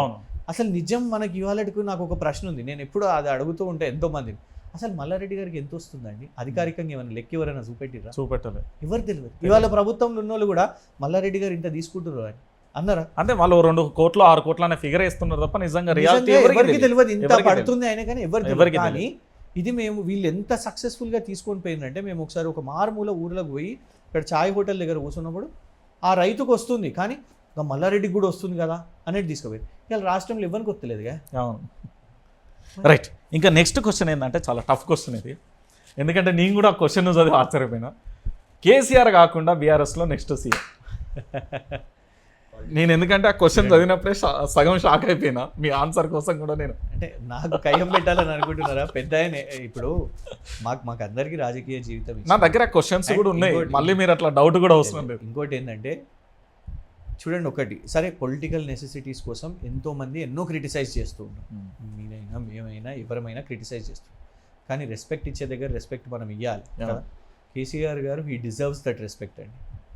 ఆయన చేసిన దానికి ఈ రాష్ట్రాని కోసం మనందరి కోసం మనం అందరం ఎక్కడనో ఒక జంక్చర్లో తెలంగాణ అనేది మన లైఫ్ స్టైల్లోకి వెళ్ళి వచ్చింది. ఎందుకు తెలంగాణ రావాలని ఎక్కడనో ఒక అప్రెషన్ మనం ఫీల్ అయినాం, ఎక్కడనో సమైక్యవాదులు ఒక్కొక్కళ్ళ దగ్గర ఒక్కొక్క స్టైల్లో. ఇప్పుడు నేను ఇక్కడ అర్బనైజ్డ్గా ఎక్కువ సిటీలో ఉన్నవాడిని, నా చుట్టుపక్కల సర్కిల్ వాళ్ళందరూ కూడా రే ఏమ్రా మీ తెలంగాణ రాదు చేయదు, మన యాసను మార్చిన వాళ్ళు, మనం మాట్లాడుతుంటే ఇది ఒక భాషన, ఇవన్నిట్లోకి వెళ్ళి వచ్చింది. అవన్నీ సాధ్యం ఎందుకైందండి? అదంతా నేర్పించింది ఎవరు మనకు?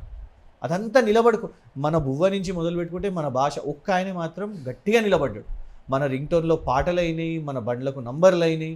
కానీ ఇవాళ ఆ వ్యక్తి మీద మీరు బురద చల్లుతుంటే, గెలిచిన మీరు ఏదో ఆక్యుపై ఈజిప్ట్ అనుకుంటున్నారో ఏందో, విచ్చలవిడిగా ప్రజాస్వామ్యం మర్చిపోయి మీరు పోయి ఆయన పేరు మీద శిలాపలకాల మీద బురదలు పెట్టి ఆయన మేము బోటీలు పేగులు వేసుకుంటాం, అదా మనం ఆయనకి ఇచ్చే గౌరవం? కేసీఆర్ గారు కూడా చనిపోయిన రాజీవ్ గాంధీ గారి గురించి గొప్పగా మాట్లాడారు కదా. రాజశేఖర్ రెడ్డి గారు ఎంత రాజకీయ వైరుధ్యం ఉన్నా రాజశేఖర్ రెడ్డి గారి పథకాల గురించి గొప్పగా మాట్లాడారు. ఇవాళ మనం నేర్చుకోవాలి. మాకేమవుతుందంటే రంజిత్ గారు, మేము డిబేట్స్లో కూర్చుంటాం కదా, ఇవాళ మనమంటే ఇంటర్వ్యూ చేస్తున్నాం, వ్యూవర్షిప్ కావాలంటే హాట్ టాపిక్స్ మాట్లాడాలి, 2 బూతులు తిట్టాలి, మాకు నచ్చదు.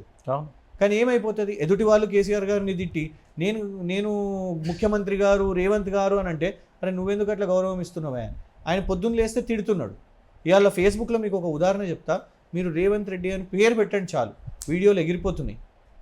వాళ్ళు ఒక రెప్యుటేషన్ ఫర్మ్ అనే వాళ్ళతో టైఅప్ పెట్టుకున్నారు. ఇదేంటంటే వాళ్ళు ఫేస్బుక్కి రాసి డిలీట్ చేస్తున్నారు, దానికి ఇంత కోట్ల ప్యాకేజ్ ఇచ్చారు, ఇవాళ వీడియోలు పోతున్నాయి. నేను ఇవాళ వరకు మీకు ఒక విషయం చెప్తాను, మీరు ఎక్కడన్నా వెతకండి, నేను ఇవాళ వరకు ఒక పదం ఆయన మాట్లాడలేదు, నేను గుంపు మేస్తే అనలేదు. మొన్న ఫేస్బుక్లో పెట్టినా అది నాకు రేవంత్ అని పెడితే నా వీడియో పోతుంది. సో నేను మిమ్మల్ని ఏమని పిలవాలి, ఆయనని నాకు తిట్టాలని లేదు, నాకు నీ భాష నీలాగా నాకు అసలు మాట్లాడాలని లేదు. మీరు అప్పుడప్పుడు రెచ్చగొడుతూ ఉంటారు, డిబేట్స్లో అవి జరుగుతుంటాయి, మస్తు బాధేస్తుంది. ఇవాళ ఎందుకు తిట్టినాం, నేను సామాతో ఇవాళ ఎందుకు ఇట్లా మాట్లాడినా, వెంకట్తో ఇవాళ ఎందుకు ఇట్లా అయింది, దయాకరణతో ఎందుకు ఇట్లా అయింది. అల్టిమేట్గా పాపం వాళ్ళ పదవుల కోసం కొట్లాడుతున్నారు, మేము మా పార్టీ ఐడెంటిటీ మా పార్టీ కాజ్ కోసం మాట్లాడుతున్నాం, మేమేమి ఎందుకు కొట్లాడుకోవాలి. కానీ రేవంత్ రెడ్డి గారు ఆ భాష మాట్లాడుతున్నారు కదా, ఆ భాషను వాడుతున్నారు కదా. ఒకటే ఏంటిదంటే ప్రతి ఒక్క వ్యక్తి వాళ్ళ కాంట్రిబ్యూషన్కి మనం రెస్పెక్ట్ ఇవ్వాలంటే. మన్మోహన్ సింగ్ గారు మొన్న చనిపోగానే అందరం కూడా ఎంత గౌరవం ఇచ్చినాం. కేసీఆర్ గారు డెఫినెట్గా ఇవాళ నేను అనేది ఏంటంటే he is there, he is strong, he is healthy, he is our leader. దాని మీద వేరే డౌటే లేదు. వారికి దక్కాల్సిన గౌరవం ఖచ్చితంగా దక్కాలి. ఒక్క విషయం చెప్తాను మీకు, నేను ఒకసారి గుజరాత్కి వెళ్ళాను, అక్కడ ఒక ముస్లిం ఆటో డ్రైవర్ని కలిసినాను. ఎన్నికలు ఉన్నాయి అప్పుడు, ఎవరికి ఓటేస్తున్నారు మీరు అంటే బీజేపీ అని. అరే నువ్వు ముస్లిం కదా, నువ్వు బీజేపీకి ఓటేయడం ఏంది? మేము వింటూ ఉంటాం హిందూ ముస్లిం గొడవలంట, గుజరాత్లో ఇట్లా కాల్చుకుంటారంట. ఇది మావోడు మా గుజరాతీ అక్కడ ప్రధాని. మనోళ్ళు అదే విషయం మనం అన్నప్పుడు కేసీఆర్ జాతీయ రాజకీయాలు చేస్తాడా? మనోళ్ళది ఇదండి. ఫస్ట్ మనం నమ్మాలి. ఇవాళ చంద్రబాబు నాయుడు గారు సక్సెస్, ఆయనకి ఎన్ని నంబర్స్ ఉన్నాయో ఇంపార్టెంట్ కాదు. జాతీయ రాజకీయాలు 10,000 కోట్లు వైజాగ్ స్టీల్ ప్లాంట్ మూసేస్తా అని చెప్పిన వైజాగ్ స్టీల్ ప్లాంట్ని ఏ కేంద్రం అయితే చెప్పిందో ఆ కేంద్రంతో 10,000 కోట్లు ఇప్పించుకోగలిగిండు చంద్రబాబు నాయుడు గారు. మనం ఇచ్చేసి ఉంటే మనం కూడా అదే 17 సీట్లు మనం ఇస్తే కేసీఆర్ గారికి ఇలా మనకెన్నో దక్కుతుండే కదా. మనం ఫస్ట్ మన వ్యక్తిని మనం నమ్ముకోవాల్సిన అవసరం లేదు, irrespective of politics and parties. కాంగ్రెస్లో నెక్స్ట్ సీఎం అంటే అది కాంగ్రెస్ పార్టీ డిసైడ్ చేసుకొని. రైట్, ఫైనల్గా 3 ప్రశ్నలుగా, ఎందుకంటే మేము చాలా ప్రశ్నలు ఇంకా ఉన్నాయి కానీ నేను 3 ప్రశ్నలు అడుగుతున్నా. ఇప్పుడు రైతుల పట్ల వ్యవహరిస్తున్న తీరు కానీ, యువత పట్ల వ్యవహరిస్తున్న తీరు కానీ, మహిళల పట్ల వ్యవహరిస్తున్న తీరు కానీ, జర్నలిస్టుల మీద వ్యవహరిస్తున్న తీరు కానీ, సోషల్ మీడియా యాక్టివిస్టుల వ్యవహరిస్తున్న తీరు కానీ, ఇవన్నింటినీ చూస్తే మన్నె శంకు ఏమనిపిస్తుంది? ప్రభుత్వానికి అసహనం ఉంది, ప్రభుత్వానికి నిజం స్వీకరించాలని లేదు, అండ్ దాన్ని కప్పిపుచ్చుకోవడానికి వాళ్ళ ఫోకస్ చేస్తున్నది కొత్త సోషల్ మీడియా ఏజెన్సీలను పెట్టుకొని, సునీల్ కనుగోలు, ఇంకెవరో శ్రీరామ్ కర్రీ గారిని, ఇట్లాంటి వాళ్ళని ఎంతోమందిని పెట్టుకొని ఏదో చేస్తున్నారు కదా, దాంతోని కాదు. నిజంగా ప్రభుత్వం ఇవాళ గ్రౌండ్ మీదకి పోవాలి. ఇవాళ గ్రౌండ్ మీదకి పోయి వాళ్ళ సమస్యలు ఏదో నేను. అండ్ ఒకటి చెప్తానండి, మీరు చేయకపోతే చేయలేదని చెప్పండి. ఇప్పుడు కేసీఆర్ గారి ప్రభుత్వం నిరుద్యోగ భృతి, లాక్డౌన్లు అయినాయండి, ఎవరన్నా ఊహించిర్రా? అసలు నిజంగా ఒకసారి ఆలోచిద్దాం. పెద్ద నోట్ల రద్దు అయినప్పుడు ఇక్కడ రాష్ట్ర ముఖ్యమంత్రి ఎవరు? కేసీఆర్ గారు. దెబ్బ పడలేదా ఈ దేశంలో పెద్ద నోట్ల రద్దు? ఏదో చేస్తారని అందరం నమ్ముతాం. పొద్దున్న లేస్తే మోదీ గారిని మనం అనలేమండి. ఇవాళ రేవంత్ రెడ్డి గారు అంటుర్రా చెప్పండి. మొన్న రేవంత్ రెడ్డి గారిని అయితే మోదీ గారు చేసింది అసలు ఇప్పటివరకు ఎవ్వరు చేయలేదు, అంత అవమానించాడు. నా రాష్ట్రానికి తెలంగాణకు నువ్వు ఇది అంటే నువ్వు ఫస్ట్ ఇది, నీ బకాయిలు ఉన్నాయి, నువ్వు ఫస్ట్ ఇది, దాని తర్వాత మేము చూస్తామని చెప్పుడు నువ్వు బీహార్కి అట్లా చేసినావా? యూపీ గుజరాత్కి అట్లా చేసినావు, తెలంగాణకు చేసినావు. అది రేవంత్ రెడ్డి గారిని కాదు, మా తెలంగాణ ముఖ్యమంత్రిని, మన తెలంగాణ ముఖ్యమంత్రిని అవమానపరిచిండు. నువ్వు ఎంత గట్టిగా మాట్లాడాలి నువ్వు? సో నువ్వు మాట్లాడలేదు, అది పక్కన పెడదాం. పెద్ద నోట్ల రద్దు నమ్మినాం, పెద్ద నోట్ల రద్దు దెబ్బపడ్డది. ఆ తర్వాత జిఎస్టీ, అప్పుడు ముఖ్యమంత్రి ఎవరు? కేసీఆర్ గారు. చిన్న వ్యాపారులకు ఇబ్బంది అయినాయి. ఈ రెండు సరిపోక Covid, lockdown number 1, lockdown number 2, ఇన్ని 4 ఇబ్బందులు అయినాయండి. ఒక ప్రభుత్వానికి ఇంపార్టెన్స్ ఉంటుంది, రైతాంగం ఆగొద్దు, రైతు బంధు, నీళ్లు, కరెంట్ ఇవి చేయాలి. టీచర్లు అందరి మీద పడ్డారు. అసలు ఈ దేశంలో ఒక్కలన్నా ప్రైవేట్ టీచర్లకు ఎవరన్నా ఇచ్చిర్రా? కేసీఆర్ గారు ఇచ్చారు.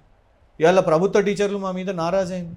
ఓ మీరు ఇది ట్రాన్స్ఫర్లు ఇది అదని ఏదో రకరకాల కోపాలకు వచ్చిర్రు. ఎంత దారుణం అంటే సెక్రటేరియట్లో సంబరాలు చేసుకున్నారు, మిఠాయిలు పంచుకున్నారు కేసీఆర్ గారు. అంతా అట్లా ఉండొద్దు. నిరుద్యోగ భృతి కాలేదు, నేనే చెప్తున్నాను నిరుద్యోగ భృతి, ఎందుకంటే రకరకాల ఇబ్బందులు కాబట్టి ఏదో మేము కాలేదని చెప్తున్నాం. కానీ నువ్వేం చేస్తున్నావు తెలుసా? 50,000 ఉద్యోగాల నేనే ఇచ్చిన. ఆ ఉద్యోగాలు వచ్చిన వాళ్ళకి తెలియదు అనుకుంటుర్రా? రాసిన వాళ్ళకి తెలియదా?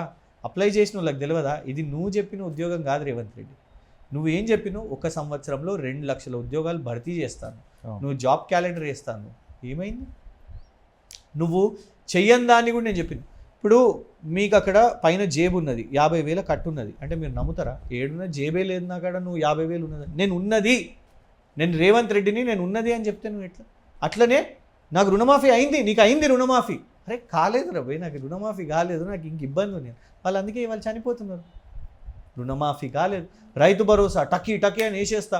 నువ్వు పేపర్లలో అడ్వర్టైజ్మెంట్లు వేస్తున్నావు, ఢిల్లీకి పోతున్నావు, హర్యానాకు పోతున్నావు, మహారాష్ట్రకు పోతున్నావు, నేను ఇంత గొప్పలు చేస్తున్నా అంటే అది కానీ లబ్ధిదారులు ఎవరైతున్నారో అది రాకపోతే, అది నిజం కాకపోతే వాళ్ళ బాధపడుతున్నారు. ఇవాళ మీరు అన్న ఈ లిస్ట్ అందరు కూడా వాళ్ళు దెబ్బలు తిన్నోళ్ళు, యూత్ దెబ్బలు తిన్నారు, వాళ్ళకి ఇలా గాయాలు ఉన్నాయి. ఈ రేవంత్ రెడ్డినా మేము నమ్మినాం. పోలీస్ బెటాలియన్లు వీళ్ళ ప్రభుత్వ ఉద్యోగులు. మా గన్మెన్ ఉండేయండి, నేను చైర్మన్ ఉన్నప్పుడు ఆయన చెప్పిండు, సార్ ఏమనుకోకండి సార్, మా డిపార్ట్మెంట్ వాళ్ళందరూ ఇట్లా చెప్పుకున్నారు అదేదో పాలసీస్ అని, మేము అందుకే ఓటు వేయలేదు సార్ కేసీఆర్ గారికి. ఇవాళ వాళ్ళందరికీ తెలుస్తుంది, మేమందరం రేవంత్ రెడ్డిని ఎత్తుకున్నాం కదా. ఇవాళ మా బెటాలియన్ వాళ్ళు నీకు శత్రువులైనా మొత్తం సెక్యూరిటీలకి వెళ్ళి మమ్మల్ని తీసేస్తావా? యువత మమ్మల్ని లాఠీచార్జ్ చేస్తావా? రైతులు నువ్వు రైతు బంధు కేసీఆర్ది తీసుకోకు, నాది వస్తుంది అని చెప్పినావు, ఇవాళ రైతు బంధు నువ్వు ఇస్తున్నావా? రైతు భరోసా ఇస్తున్నావా? మీరు ఇంకేం చెప్పమంటారు చెప్పండి. రైట్, ఫైనల్గా వైఆర్టీవీ తరఫున తెలంగాణ ప్రాంత ప్రజలకు ఏం చెప్తారు? వైఆర్టీవీ చేస్తున్న కృషిని, శ్రమను మీరందరూ కూడా సపోర్ట్ చేయాల్సిన అవసరం ఉన్నది. అల్టిమేట్గా ఫ్యాక్ట్స్ అండ్ ఒపీనియన్స్ వీటి మధ్యలో, ఎందుకంటే కొందరు ఎమ్మెల్సీలు కూడా అయిపోయారు, మీరు కొంత వాటిని నమ్మిన కూడా, వాళ్ళు చెప్పే కథనాలను కూడా నమ్మారు. కానీ నిజాలు ఎవరు చెప్తున్నారు, అల్టిమేట్గా అనలైజ్ ఎవరు చేస్తున్నారు, మీ సమస్యలను ఎవరు రిప్రజెంట్ చేస్తారు? రాజకీయ నాయకులు చట్టసభలు వచ్చినప్పుడు రిప్రజెంట్ చేస్తారు, లేకుంటే టీవీ ఛానళ్ళల్లో కూర్చున్నప్పుడు రిప్రజెంట్ చేస్తారు. కానీ నిరంతరం మీకు ఇవాళ మీ వాయిస్, ఎందుకంటే మీ ఇంటికి ఒక అధికార పార్టీ వాళ్ళు బెదిరించడానికి వచ్చినా, లేకపోతే ఒక వాళ్ళకు సంబంధించిన విచారణ సంస్థలు వచ్చినా కూడా మిమ్మల్ని రక్షించేదే కెమెరా. ఆ వైఆర్ టీవీని మీరు కాపాడుకుంటూ ఉండండి అని కోరుతున్నాను. థ్యాంక్ యూ అండి, థ్యాంక్ యూ వెరీ మచ్. చూశారు కదా, మొత్తానికి వాదం నినాదం జెండా, మొత్తానికి నేను అయితా ఖచ్చితంగా కూడా కేసీఆర్ ఆధ్వర్యంలో పోరాటం అయితే సక్సెస్ఫుల్గా అవుతుంది. ప్రజల పక్షాన నిలబడతాం, అధికార పార్టీ చేసే తప్పిదాలని ఇలాగే ఎత్తి చూపెడతామంటూ కూడా మన్న కృష్ణాంక్ అయితే వాదిస్తున్నారు. సో మరో ఇంటర్వ్యూలో మళ్ళీ కలుద్దాం. అప్పటి వరకు చూస్తూనే ఉండండి వైఆర్ టీవీ. సైనింగ్ ఆఫ్ మీ రంజిత్.